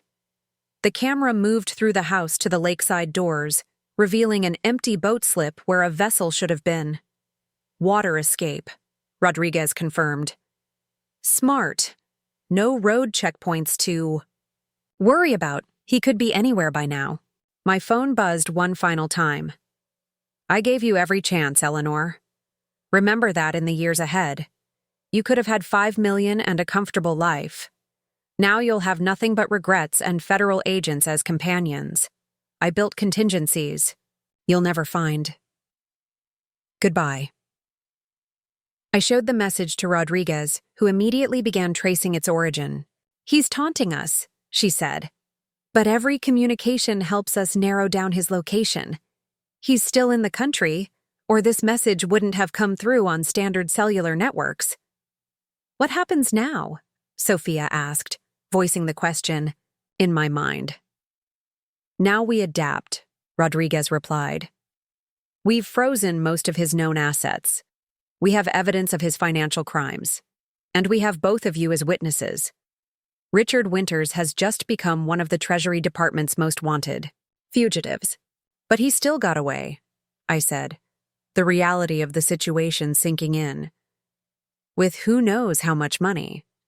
"For now," Rodriguez acknowledged. "But men like your husband make mistakes eventually. His lifestyle, his arrogance, he won't be able to stay hidden forever. And when he surfaces, we'll be waiting." In the days that followed, the full extent of Richard's operations came to light. The investigation revealed a sophisticated money laundering network spanning 3 continents, with tens of millions moved through shell companies and real estate investments. My role as the unsuspecting wife provided him the perfect cover of respectability, while his multiple romantic entanglements, of which Sophia and I were just 2, gave him plausible explanations for his global movements. Jennifer worked tirelessly to secure my financial interests, successfully arguing that I had been an unwitting victim of Richard's schemes. The courts granted me ownership of our primary residence and several legitimate investments that had not been tainted by his criminal activities. It wasn't the lifestyle I had become accustomed to, but it was more than enough to start over. Sophia and I maintained an unusual friendship, bonded by our shared experience. Her testimony proved invaluable to the federal investigation, and her banking expertise helped authorities identify additional hidden accounts connected to Richard's network. She eventually returned to her career, more cautious but also more determined to use her skills for good. As for Richard, he remained a ghost. Occasional sightings were reported, Dubai, Singapore, Buenos Aires, but he always vanished before authorities could close in. His face appeared on international watch lists and financial crime bulletins. His empire had crumbled, his freedom restricted to countries with lax extradition laws and a tolerance for wealthy criminals. 6 months after his disappearance, I finally returned to the home we had shared, now legally mine alone. The house felt different, cleaner somehow, as if Richard's deception had been a physical presence that had finally been exorcised. I had redecorated, replacing the cold minimalism he had preferred with warmer colors and comfortable furnishings that reflected my own taste. As I settled into my home office, formerly Richard's sacred space, my phone rang with an unknown international number. Against my better judgment, I answered. Eleanor. Richard's voice, slightly distorted by distance but unmistakable. You've redecorated. The blue chairs in the living room are a nice touch. Ice shot through my veins as I realized the implication He was watching me somehow. "What do you want, Richard?" "Just checking in on my wife. You're looking well. Financial freedom suits you." I moved away from the windows, scanning the room for hidden cameras. "I'm not your wife anymore. The divorce was finalized last month." Technicality. We both know relationships like ours don't end with legal paperwork. Ours ended the moment Sophia sent me those photos, I countered, trying to keep him talking while I texted Rodriguez with my free hand. Or maybe it ended years earlier, when you decided I was more useful as a cover story than a partner. He chuckled, the sound sending an involuntary shiver down my spine. "Always so perceptive, Ellie. It's what I loved about you, you know. Your mind. That analytical brilliance you were so eager to set aside for our marriage." "Where are you, Richard?" "Somewhere. Warm. Somewhere without extradition. Somewhere I can watch the authorities chase their tails while I rebuild what you helped destroy." "I didn't destroy anything. You did that yourself." "Perhaps." His tone shifted, becoming harder. "But I haven't forgotten your role in all this. The cars you sold, the accounts you froze, the life you dismantled. Actions have consequences, Eleanor." "Is that a threat?" "A reminder. You're never completely beyond my reach." From outside came the sound of vehicles arriving. Rodriguez and her team responding to my text. Richard must have heard it too. "Your federal friends are prompt," he observed. "Give Agent Rodriguez my regards. Let her know I look forward to continuing our game in the coming years." "This isn't a game, Richard, isn't it? I have resources you'll never find, connections beyond your imagination. And now, I have nothing. But time to plan my next moves." His voice softened to a near whisper. "Sleep well, Ellie, and do check those new blue chairs carefully. I've left you a little remembrance." The line went dead as federal agents burst through my front door, weapons drawn. Within minutes, the house was being swept for surveillance devices and explosives, while I sat trembling in the kitchen, Richard's words echoing in my mind.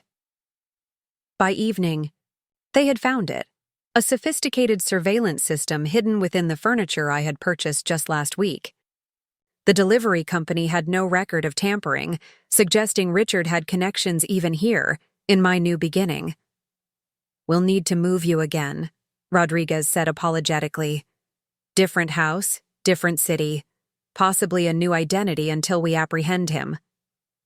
I looked around at the home I had reclaimed, the life I was trying to rebuild from the ashes of Richard's deception.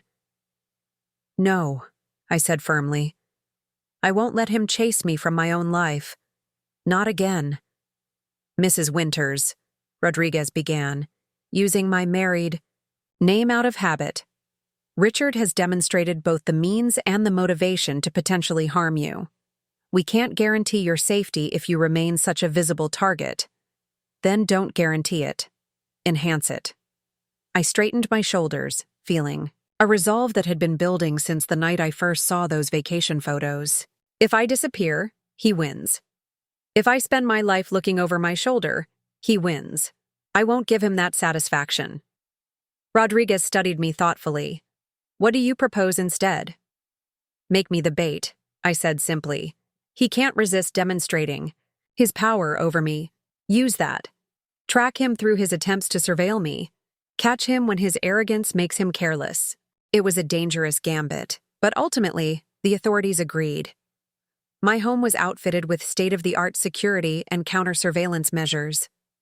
I resumed my career in financial analysis, now specializing in identifying patterns consistent with money laundering operations. My personal experience had given me insights that made me particularly effective at spotting the subtle indicators of criminal financial networks. Richard continued his cat-and-mouse game for nearly 2 years, occasionally making contact to remind me he was watching, always from just beyond the reach of law enforcement. Each communication helped authorities narrow down his possible locations, each taunting message bringing them one step closer. It was Sophia who ultimately provided the key to his downfall. While reviewing transaction records for a high-net-worth client at her bank, she noticed a pattern identical to Richard's methods, a specific sequence of transfers designed to obscure the source of funds. The client was a Malaysian businessman who frequently traveled to a private island resort in the Philippines. 3 weeks later, international authorities raided the resort, capturing Richard as he attempted to flee by seaplane. The man who had once commanded respect in Boston's financial circles was brought back in handcuffs, his carefully constructed facade permanently shattered. I attended his arraignment, seated quietly at the back of the courtroom. He spotted me immediately, his eyes locking with mine across the crowded space. For a moment, I glimpsed something unexpected in his expression. Not hatred or arrogance, but something almost like admiration. Later, as he was being led away, he paused near where I sat. "You won, Ellie," he said softly. "I underestimated you. I won't make that mistake again." "There won't be an again, Richard," I replied evenly. "Your game is over." He smiled, that charming, confidence-inspiring smile that had once made me feel like the luckiest woman in the world. No game ever truly ends. It just changes players. As they escorted him out, Sophia joined me in the courtroom, slipping into the seat beside me. "Is it really over?" she asked. I watched the door close behind the man who had deceived us both, who had built an empire on lies and manipulation, who had underestimated the women he thought he had controlled. "Yes," I said, with certainty. "This chapter is over, and now we get to write the next ones ourselves." Outside the courthouse, reporters clamored for statements about the sensational case. The high-flying financier, his double life, the millions hidden around the world. But the real story I knew wasn't about Richard at all. It was about rediscovery, of strength, of independence, of the woman I had been before him and the stronger woman I had become because of him. I had lost a husband, but found myself. I had uncovered a betrayal, but discovered my resilience. And perhaps most importantly, I had learned that sometimes the most valuable thing you can sell isn't a Ferrari or a Porsche, but the illusion that someone else controls your worth. Richard would spend decades in federal prison. His empire had crumbled. His millions were mostly confiscated or frozen. But I, the wife he had underestimated, the woman whose financial acumen he had dismissed, the partner he had betrayed, I was free, whole, and finally, indisputably, my own. 3 years after Richard's arrest, I sat across from Barbara Walters in her Manhattan studio, the bright lights warming my face as makeup artists made final touches before our interview went live. 2 minutes, Ms. Winters," called the producer. "Actually, it's Ms. Harrington now," I corrected gently, having reclaimed my maiden name after the divorce was finalized. "Eleanor Harrington." The producer nodded apologetically, making a note on her clipboard. Barbara leaned toward me during the brief pause. "Are you sure you're comfortable discussing everything?" she asked with genuine concern. "Once we air this, your story will be everywhere. The book launch will attract even more attention." I smoothed the lapel of my emerald green blazer, a power color I'd chosen deliberately for this occasion. "I'm ready, Barbara. It's time people heard the truth directly from me, not just the sensationalized headlines." The truth had become a complicated commodity in the years since Richard's dramatic capture. Media outlets had spun the story in countless directions, portraying me as everything from a clueless victim to a calculating co-conspirator who'd turned on her husband to save herself. The upcoming release of my memoir, The Perfect Facade, How I Discovered My Husband's Double Life and reclaimed my own, was my chance to finally set the record straight. 30 seconds, announced the producer. Barbara arranged her notes and adjusted her earpiece. "We'll start with the basics, then move to the emotional journey, and finally discuss your work with the Financial Crimes Task Force." Just as we rehearsed. I nodded, taking a deep breath as the countdown began. 5, 4, 3, 2. Good evening and welcome to a special edition of 2020. Barbara began, her iconic voice immediately commanding attention. Tonight, we speak exclusively with Eleanor Harrington, whose shocking discovery of her husband's betrayal led to the unraveling of one of the most sophisticated financial crime networks in recent history. Eleanor, thank you for joining us. Thank you for having me, Barbara. Let's begin with the day that changed everything. The moment you received those vacation photos from your husband's mistress. What went through your mind? I had answered this question dozens of times in court testimonies and depositions, but never publicly, never for millions of viewers. Initially, disbelief, I replied honestly. When you've built a life with someone for 11 years, there's this instinct to deny evidence that contradicts everything you thought was true. But beneath that disbelief was something else, a voice that whispered, "This explains so much." All those small inconsistencies I'd rationalized away suddenly formed a clear pattern. You've written in your book that you actually felt a strange sense of clarity in that moment. Yes. It was like having a foggy lens suddenly wiped clean. I could see not just the affairs, but how systematically Richard had isolated me from my career, my financial independence, even my confidence in my own perceptions. That clarity became my strength. The interview continued as we navigated through the timeline of events, my investigation, the federal involvement, Richard's attempted escape, and eventually his capture. Barbara was masterful at drawing out the emotional nuances without veering into sensationalism. Your former husband is currently serving a 27-year sentence for money laundering, tax evasion, and fraud, Barbara noted. Have you had any contact with him since his imprisonment? I hesitated, conscious that my answer would likely make headlines. Yes, once. 6 months after his sentencing, I visited him at the federal penitentiary. Why? I needed closure, to see him in that environment, stripped of his power and pretense. I needed to look him in the eye as equals, not as the manipulator and the manipulated. And what was that meeting like? I recalled the sterile visitation room, the jumpsuit that had replaced Richard's bespoke suits, the way his charismatic smile seemed hollow without his usual trappings of wealth and status. Surprisingly anticlimactic, I answered truthfully. The man I saw there was just a man. Not the mythical figure who had dominated my life for so long. He tried to maintain his air of superiority, suggesting he still had hidden resources, connections who would eventually secure his release. But I could see the truth. He was afraid. Afraid of the years stretching ahead of him. Afraid of the legacy he'd leave behind. Most of all, afraid that he'd become irrelevant. Did he express remorse? For the betrayal? If not for his crimes? No. Richard doesn't believe he betrayed me. He believes he elevated me. In his mind, I should have been grateful for the lifestyle his activities provided, regardless of the deception involved. His only regret was getting caught.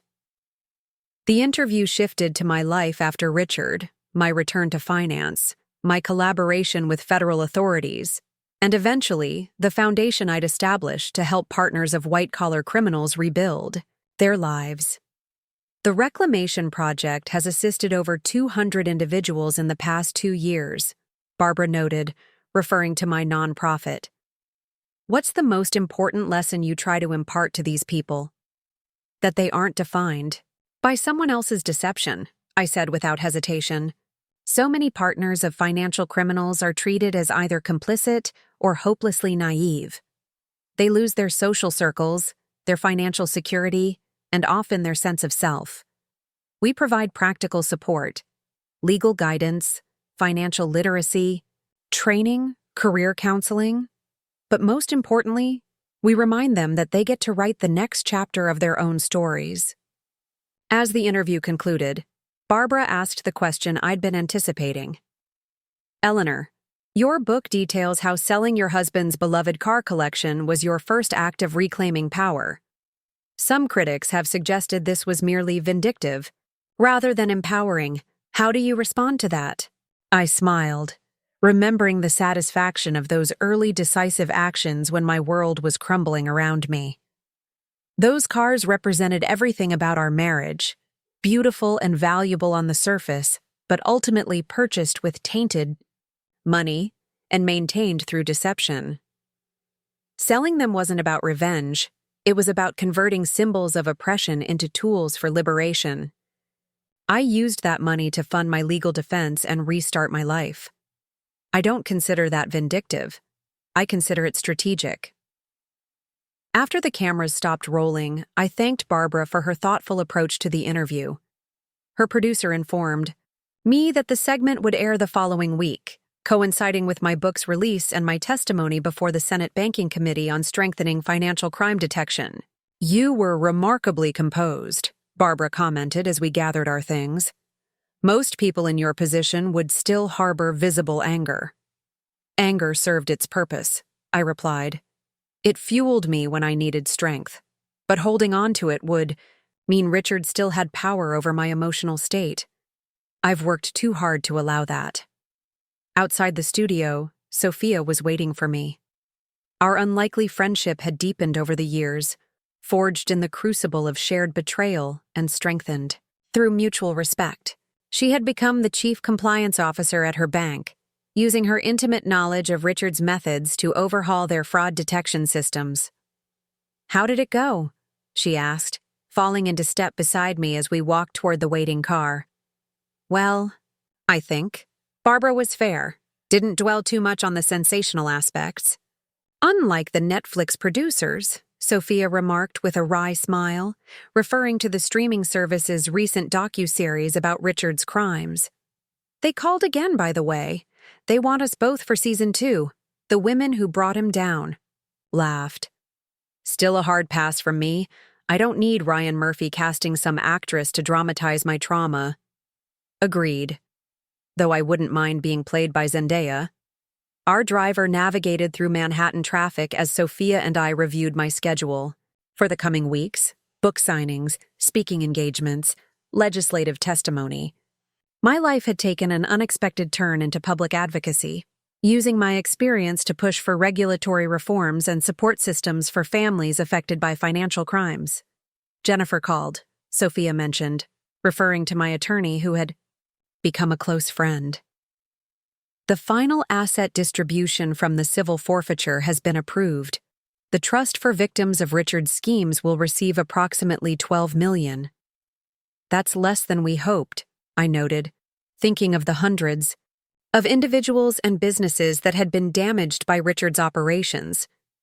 But more than they might have received without your testimony, Sophia reminded me gently. And speaking of unexpected funds, you received another letter from Richard's mother.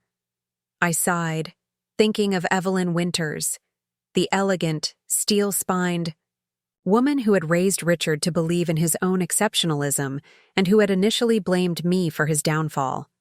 Our relationship had evolved in surprising ways after his arrest. What does she want now? The same as before. She's revised her will again and wants to ensure you won't contest the provisions she's made for you. Despite our tumultuous beginning, Evelyn had eventually recognized the depth of her son's deception. In a surprising twist, she had amended her considerable estate plan to include me, a decision Richard had fought bitterly from prison, even attempting to have his mother declared mentally incompetent when she refused to exclude me. Tell her what I've told her before. I don't want or need her money. She should donate it to the Victims Fund. She won't. She's surprisingly stubborn about this. Wonder where Richard got that quality, I mused, as our car pulled up to the upscale Greenwich Village building where I'd purchased a loft after selling the Boston house that held too many memories of my former life.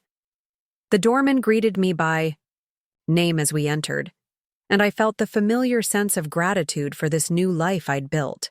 One where I made every decision, where every space reflected my true preferences, not the curated aesthetic Richard had imposed.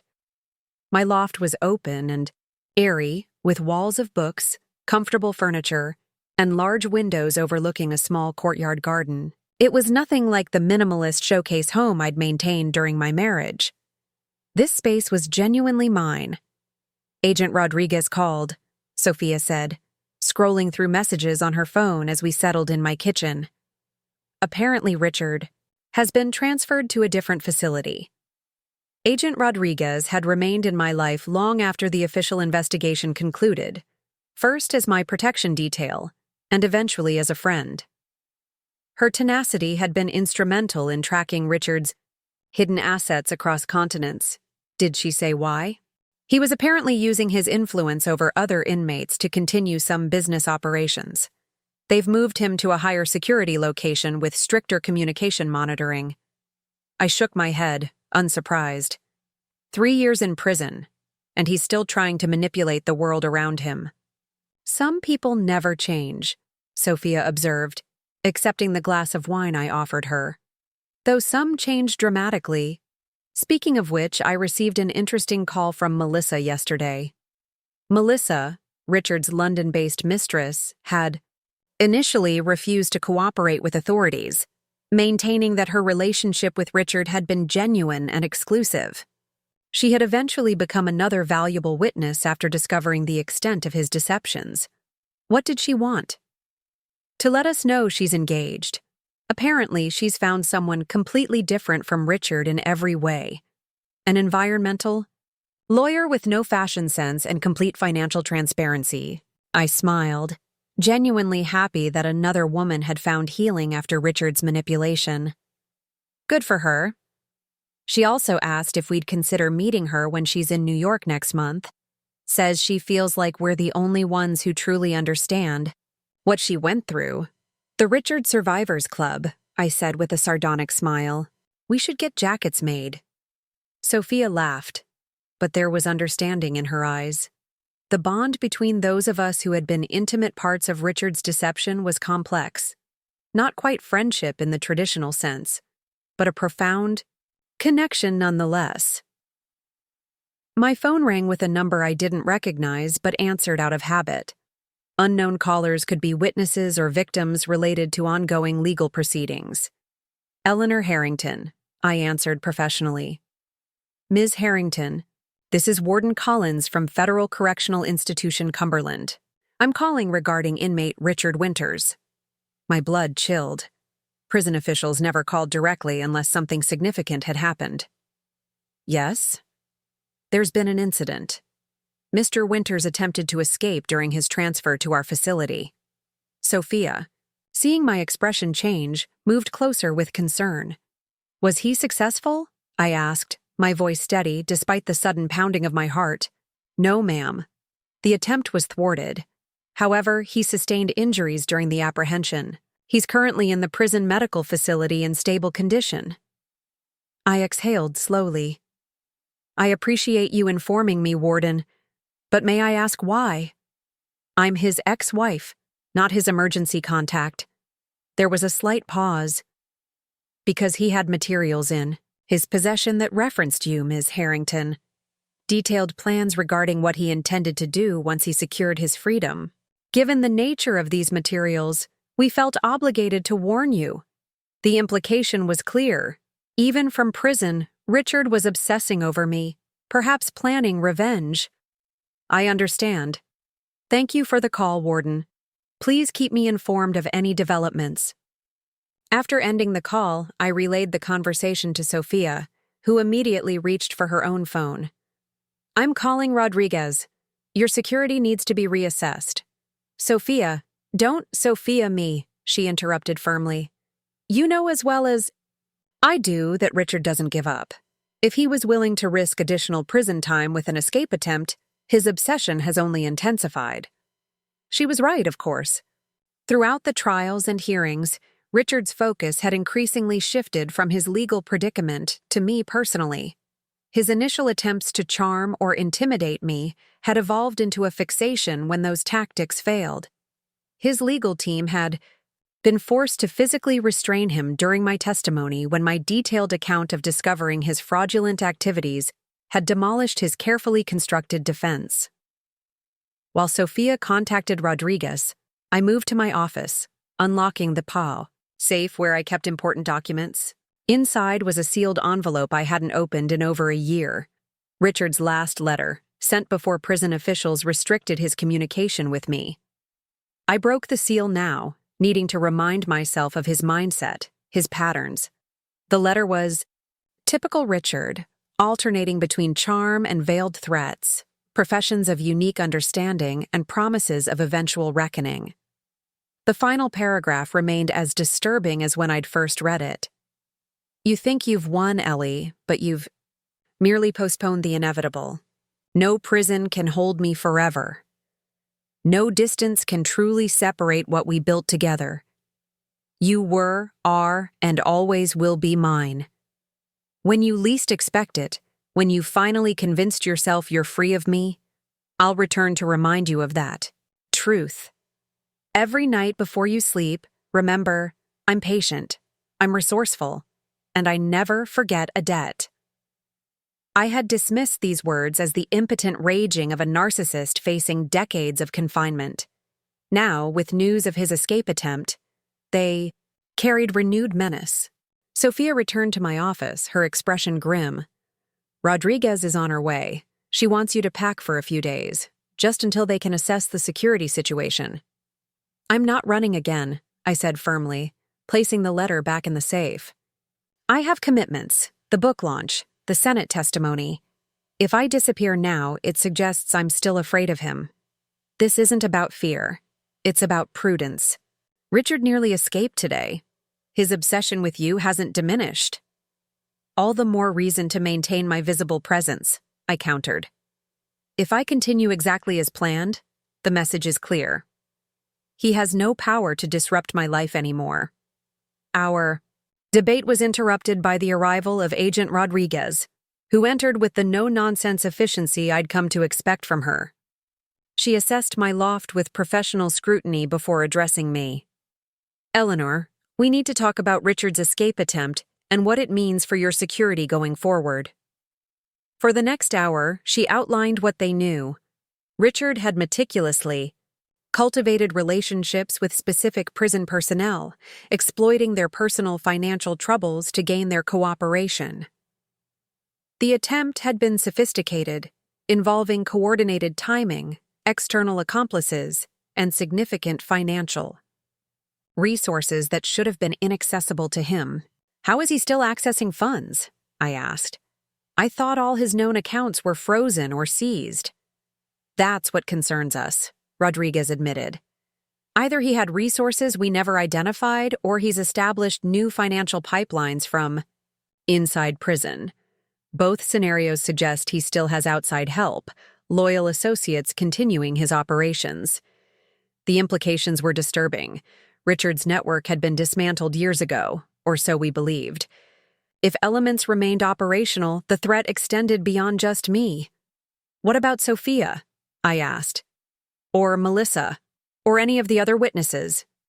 We're implementing security precautions for everyone connected to his case, Rodriguez assured me. But you were his primary target according to the materials we recovered. He had your daily schedule, information about your security measures, even floor plans of this building. I felt a cold shiver despite myself. The idea that Richard had been studying my movements from his prison cell, methodically planning to re-enter my life, was profoundly unsettling. So what now? I asked. Do I put my life on hold again? Cancel the book tour?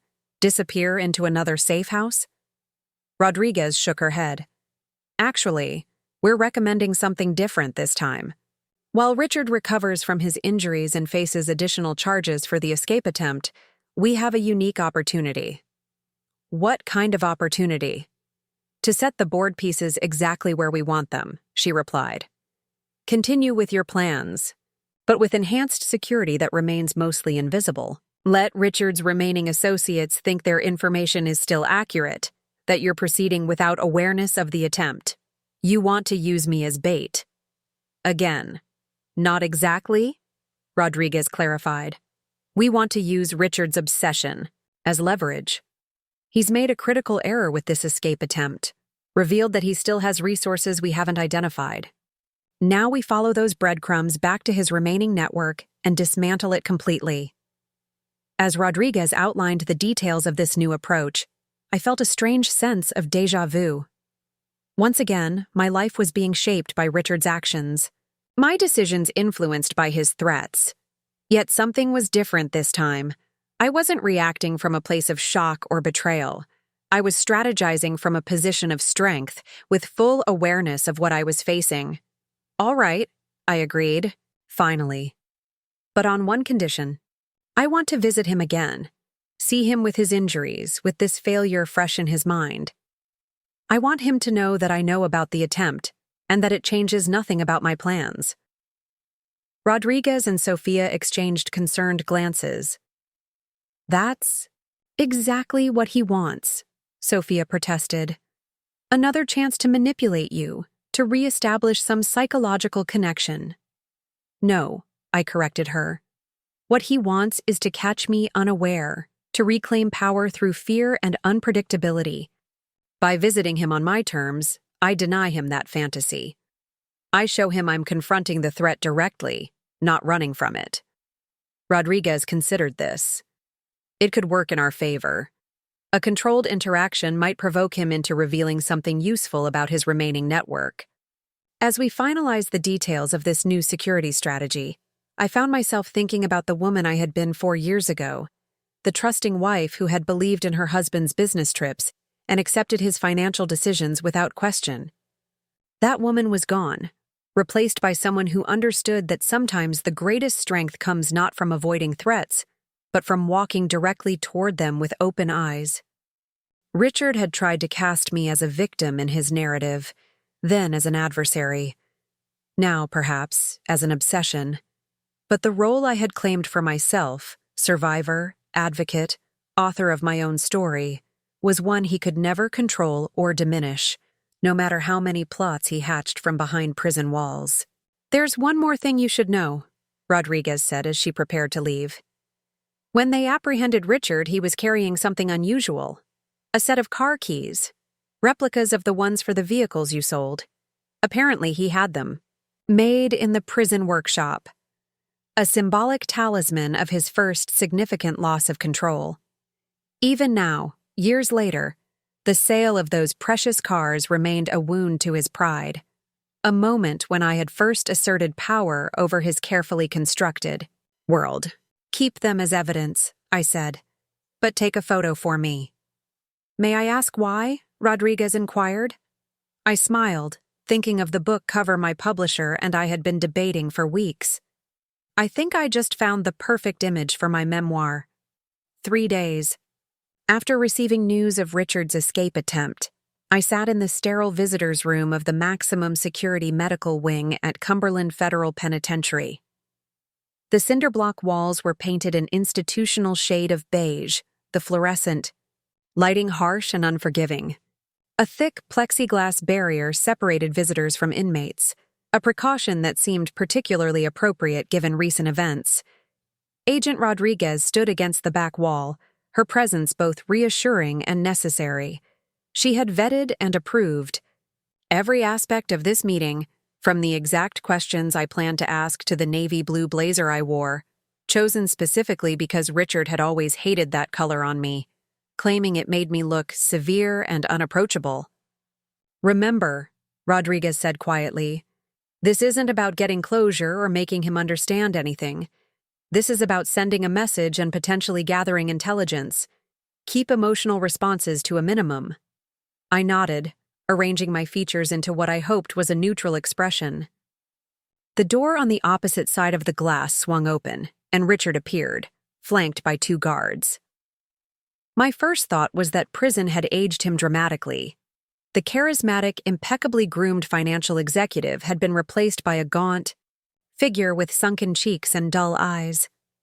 His prison jumpsuit hung loosely on his frame, and a fresh bandage covered one side of his face, evidence of the injuries sustained during his failed escape. Despite his diminished appearance, his eyes lit with disturbing intensity when he saw me. The guards guided him to the chair opposite mine, securing his handcuffs to a metal loop embedded in the table. Only when they stepped back did I pick up the telephone receiver that would allow us to communicate through the barrier. Richard mirrored my action, his lips curving into a smile that didn't reach his eyes. "Eleanor, what a pleasant surprise." "Is it?" I kept my voice level. "I'd think my visit was rather predictable after your little adventure during transport." His smile faltered. "Slightly. News travels fast. Attempted prison escapes make headlines, Richard. Especially when the prisoner is a notorious financial criminal with a flair for the dramatic." He leaned forward, wincing slightly from what must have been additional unseen injuries. "I'm touched by your concern. Coming all this way to check on my well-being." "I'm not here out of concern," I corrected him. "I'm here to make something perfectly clear. Your escape attempt changes nothing. My book will be published next week. My testimony before the Senate Banking Committee proceeds as scheduled. My life continues exactly as planned." A flicker of something, annoyance perhaps, crossed his features before he composed himself. "Always so direct. It's one of the qualities I admired in you, you know. Before you turned those analytical skills against me. I didn't come for a stroll down memory lane either. Why did you come then? Surely not just to tell me your schedule is unchanged. You could have sent a note." I studied him carefully, noting the calculated casualness of his posture, the way his eyes continuously assessed me, looking for vulnerabilities, emotional reactions, anything he could exploit. "I came to see for myself that you're back in custody, to verify that the security measures worked, and to let you know personally that I'm aware of what you were carrying when they caught you." His expression remained neutral, but his knuckles whitened around the phone receiver. And what might that have been? Replica car keys for the Ferrari, the Porsche, the Jaguar, the cars I sold the day I discovered your betrayal. I allowed myself a small, cold smile. "Still bothers you, doesn't it? That first loss of control." For a moment, genuine anger flashed across his face before he masked it with a chuckle. "Those cars were merely possessions, Ellie. Replaceable. Unlike other things I've lost, nothing you lost wasn't directly the result of your own actions, Richard." "Perhaps." He tilted his head, studying me. "You look well. Success clearly agrees with you. The interviews, the book, the foundation. You've built quite the public profile from the ashes of our marriage. I've rebuilt my life. There's a difference. Is there? From where I sit, you've simply replaced one performance with another. The dutiful corporate wife has become the crusading advocate, still playing a role designed to please an audience." Refused to take the bait. "Project all you want, Richard. Your opinion stopped mattering to me the moment I saw those vacation photos." He shifted strategies, his voice softening with practiced sincerity. "You know, in a strange way, I'm proud of you. The woman I married would never have had the courage to do what you've done, building a new identity, confronting powerful institutions. In some ways, my actions liberated you. The audacity of this statement would have infuriated me years ago. Now, it merely confirmed what I already knew about his pathological need to center himself in every narrative, to claim credit for outcomes regardless of his actual role." "Your actions revealed your true character," I replied evenly. My response to that revelation was entirely my own. One of the guards approached, informing us that we had 5 minutes remaining. Richard straightened in his chair, his demeanor shifting subtly. "I understand you've been in contact with my mother," he said, an edge entering his voice. "Accepting her charity despite your claims of independence. So this was the real purpose of his attempt to rattle me, to gauge my relationship with his mother and her fortune." "I haven't accepted anything from Evelyn," I replied truthfully. "She's made certain decisions about her estate that I've repeatedly asked her to reconsider. That's between you and her." "My mother is an elderly woman with deteriorating judgment," he snapped, the veneer of control slipping. "You've manipulated her, turned her against her only son while I'm unable to properly communicate with her. Evelyn has visited you monthly. For 3 years, Richard. She defended you publicly throughout your trial. If your relationship has changed, perhaps consider that she, like me, eventually recognized the truth about who you really are. His jaw tightened, and for a brief moment, I glimpsed the same cold rage I'd seen the night I confronted him with evidence of his affairs. It was a reminder that beneath the calculated charm and manipulative tactics lay something darker, a fundamental inability to accept any reality where he wasn't in control. "Time's up," announced the guard, approaching Richard's side of the barrier. Richard leaned forward, pressing his palm against the plexiglass. "This conversation isn't finished, Eleanor. It's merely paused." I deliberately left my hands in my lap. "No, Richard, it is finished. This is the last time I'll voluntarily be in the same room with you. Whatever fantasies you're nurturing about reconnection or reconciliation or revenge, let them go. They'll never become reality." As the guards began to unlock his restraints, from the table, Richard's composure fractured completely. He lunged toward the barrier, his face contorted with fury. "You think you're free of me?" he hissed into the receiver. "You'll never be free. Everything you are now exists because of me. Your foundation, your advocacy, your precious book, they all have me at their center. I'm still controlling the narrative of your life, Eleanor. And I always will." I stood calmly, replacing the receiver in its cradle as the guards restrained him. His mouth continued moving, shouting words I could no longer hear, and chose not to read on his lips. I turned my back and walked toward the exit where Rodriguez waited, Richard's impotent rage fading. Behind me. "You got what you needed?" I asked as we moved through security checkpoints toward the exit. "More than expected," Rodriguez confirmed. He lost control completely at the end. That reference to your foundation having him at the center, it suggests he might have been trying to infiltrate or monitor your organization. We'll investigate all your staff and volunteers immediately. Outside in the parking lot, the October air felt crisp and cleansing after the stifling atmosphere of the prison. I took a deep breath, surprised by my own emotional state. I had expected to feel shaken after the confrontation, perhaps even frightened by Richard's threats. Instead, I felt strangely liberated, as if the last lingering power he held over me had finally dissipated. "Are you all right?" Rodriguez asked as we reached the car.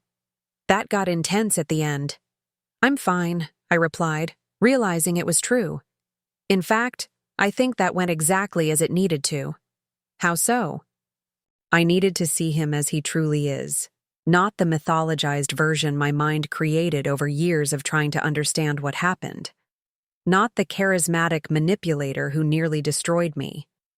Just a bitter, aging man in a prison jumpsuit, still, unable to accept responsibility for his own downfall.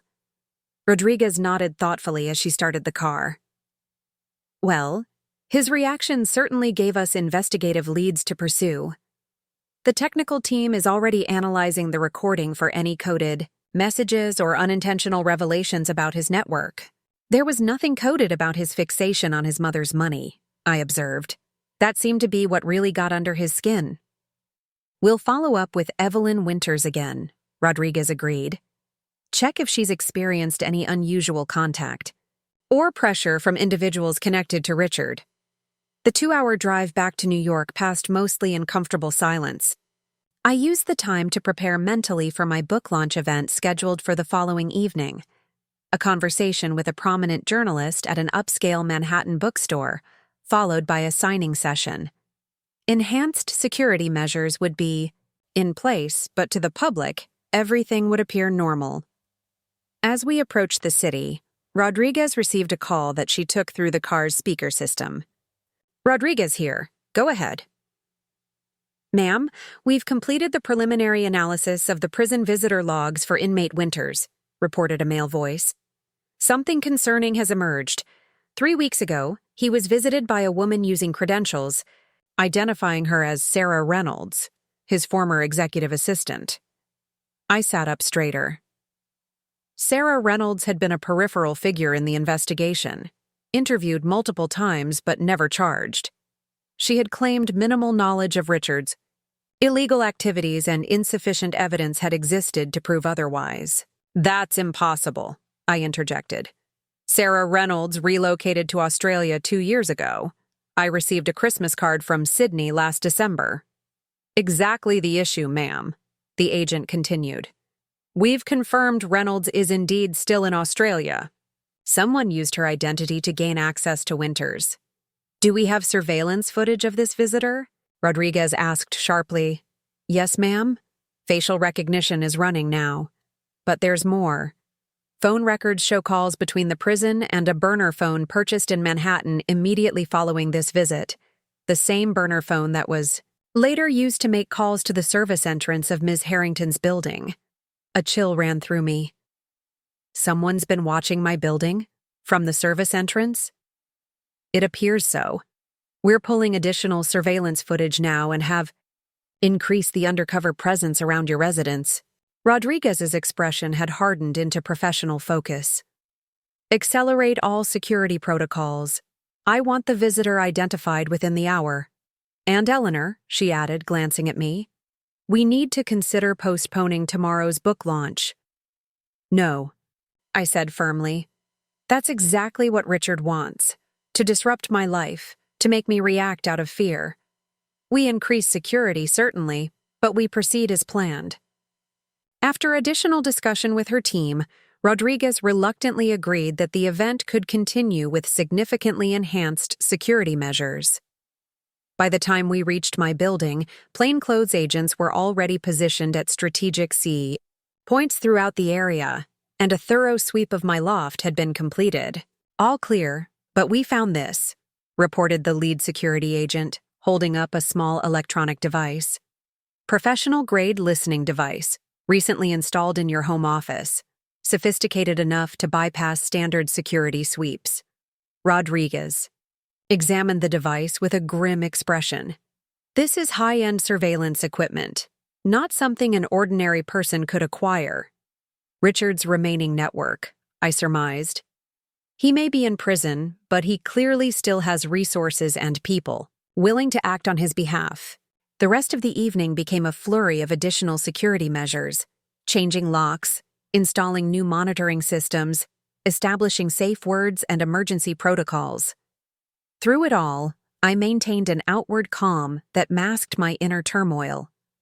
Just when I had begun to believe I was truly free of Richard's shadow, evidence emerged that he could still reach into my life, still threaten my hard-won security. Sophia arrived shortly after I returned, bringing dinner and moral support. As we ate in my newly secured loft, I recounted the prison visit and subsequent security concerns. "You confronted him, discovered someone impersonated Sarah to visit him, and found a listening device in your home, all in one day," Sophia summarized, shaking her head. "And yet you still want to proceed with the book launch tomorrow?" "More than ever," I confirmed. "Richard thrives on creating fear and uncertainty. Canceling or postponing would tell him and his associates that their tactics are working." "It's not worth risking your safety to prove a point," Sophia argued. "It's not about proving a point.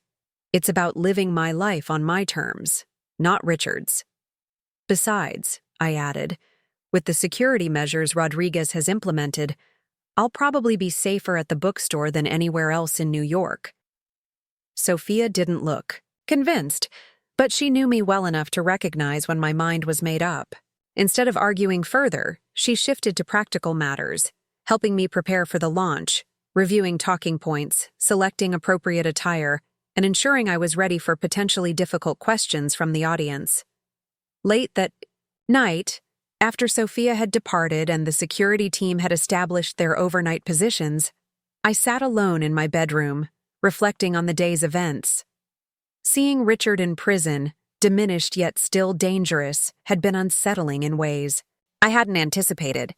Not because he still frightened me, but because a small, unwelcome part of me had felt pity for him, for the brilliant mind now confined to plotting petty schemes from a cell, for the charismatic personality reduced to impotent rage behind plexiglass.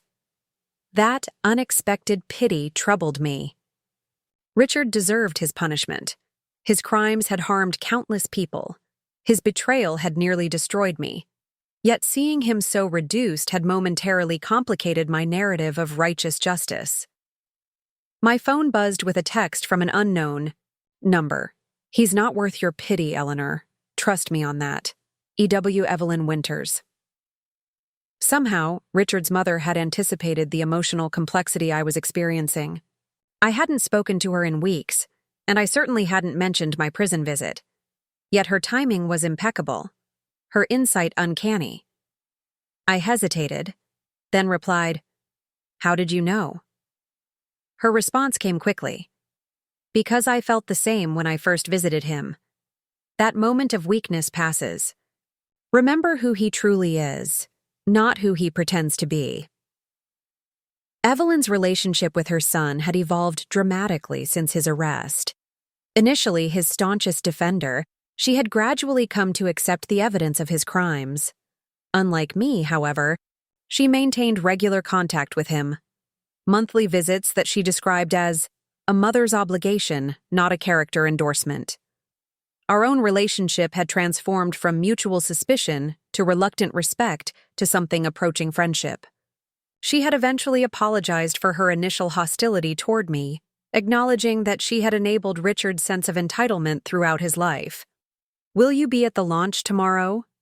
I texted, knowing she had received an invitation but had not yet confirmed. Front row. Let him hear about it from every visitor. Show him what resilience truly means. I smiled at her combative spirit. At 78, Evelyn Winters remained a formidable presence, elegant, sharp-witted, and increasingly determined to make amends for her role in Richard's development. "Thank you, Evelyn, for understanding. Sleep well, Eleanor. Tomorrow is your day, not his." As I prepared for bed, Rodriguez sent a final update. The facial recognition program had identified the woman who had impersonated Sarah Reynolds during the prison visit. Carla Mendez, former administrative assistant at Morgan Financial, during Richard's tenure there.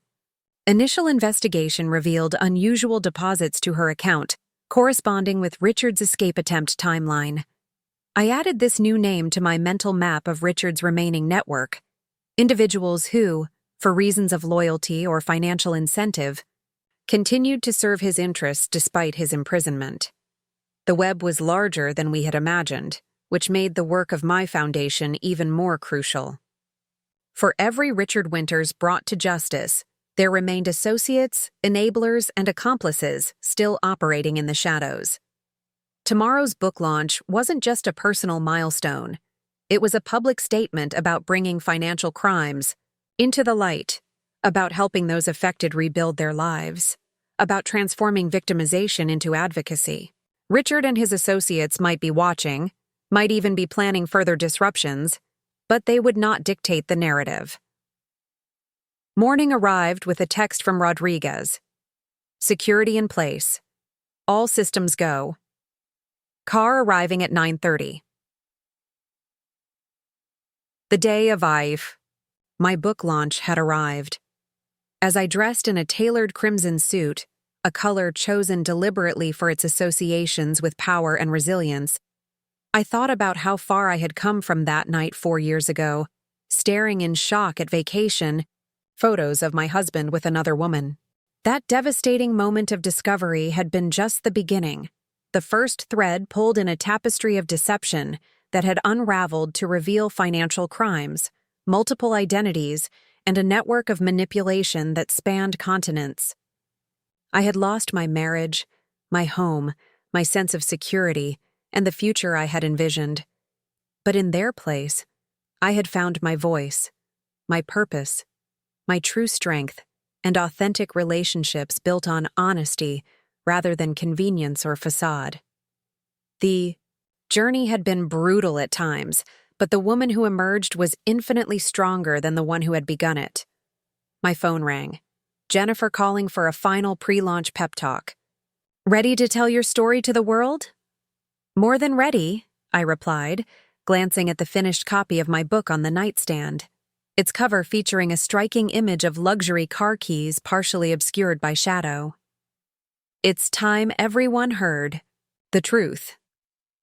Not just about Richard, Jennifer reminded me, but about how the system fails partners of white-collar criminals, about how financial abuse intertwines with emotional manipulation, about rebuilding when your entire life has been revealed as a construction of lies. Exactly. This was never just about exposing Richard. He'll hate that most of all. Jennifer observed with satisfaction that you've transformed his betrayal into something meaningful for others, something that extends far beyond him. After ending the call, I moved to my window, looking out at the Manhattan skyline bathed in morning light.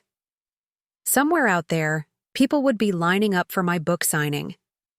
Media outlets would be preparing coverage of the launch. Individuals affected by financial crimes might be finding hope in the advance reviews that praised the book's practical guidance for survivors. And yes, associates of Richard might be watching, reporting back to him, perhaps even planning further attempts to undermine me. But that knowledge no longer generated fear, only a steely determination to continue the work I had begun. The intercom buzzed, announcing the arrival of my security detail. I gathered my things, took one last look around, my loft, and stepped toward the door. "Let's go," I told the agents waiting in the hallway. "It's time to turn the page." The bookstore was packed beyond capacity, faces turned expectantly toward the small stage where I sat beside Catherine Porter, the Pulitzer-winning journalist moderating the launch. Cameras flashed as I spoke about the journey from betrayed wife to advocate, my voice steady despite the gravity of the topics we covered. "The most dangerous aspect of financial criminals," I explained to the rapt audience, "is not just their theft of money, but their theft of truth. The way they convince those closest to them to disbelieve their own perceptions."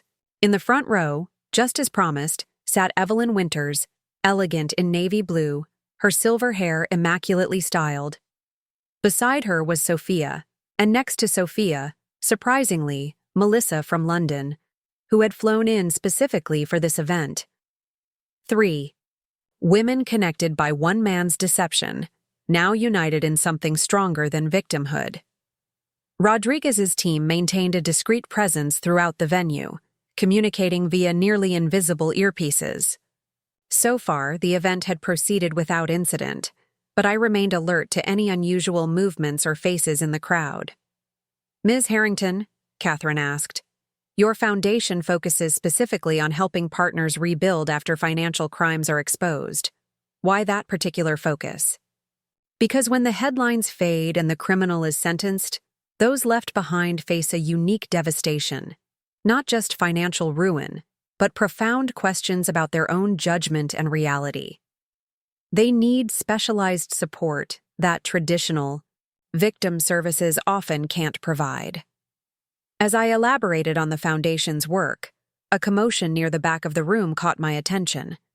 Security personnel moved swiftly toward the disturbance as murmurs rippled through the crowd. "Please continue," Catherine encouraged, professional enough to maintain the flow despite the interruption. I had just resumed my point when Rodriguez appeared at the side of the stage, her expression calm but her posture alert. She gave me a subtle nod that communicated success. Whatever threat had emerged had been contained. Later, I would learn that Carla Mendez, the woman who had impersonated Sarah Reynolds, had attempted to enter the event carrying a package. Security had intercepted her before she could get within 50 feet of the building. The package contained not a weapon, as initially feared, but a recording device and a letter from Richard, a final attempt to insert himself into this milestone. The launch continued seamlessly, the audience unaware of the drama that had unfolded at the perimeter. I signed books for hours afterward, meeting survivors who shared their stories in hushed tones, financial professionals seeking to better protect their clients, and journalists hoping for exclusive insights into Richard's criminal enterprise. As the event wound down, Evelyn approached my table, waiting until the last attendee had departed before speaking. "He was watching, you know," she said quietly. I arranged for the event to be live-streamed to the prison library. He saw everything: your composure, your impact, the line of people waiting for your signature. He saw what you've become without him. Was that cruel or kind? I asked, genuinely curious about her motivation. Neither. It was necessary. For him and for you. Some lessons can only be learned through unavoidable truth. She placed a hand briefly over mine. The cars were just possessions, Eleanor. But what you've built from their sale, that's a legacy. 1 year later, I stood at the podium of a congressional hearing room, testifying on proposed legislation that would provide greater protections and resources for families impacted by financial crimes. The bill, informally known as the Harrington Act, incorporated many of the recommendations developed through my foundation's work. Richard remained in prison, his network thoroughly dismantled, his remaining assets seized and redistributed to victims. His attempts to reach me had ceased after the book launch. Whether from resignation or new strategic patience, I couldn't be sure. As I concluded my testimony, I noticed a familiar face in the gallery, the anonymous Instagram user who had sent those vacation photos 4 years ago.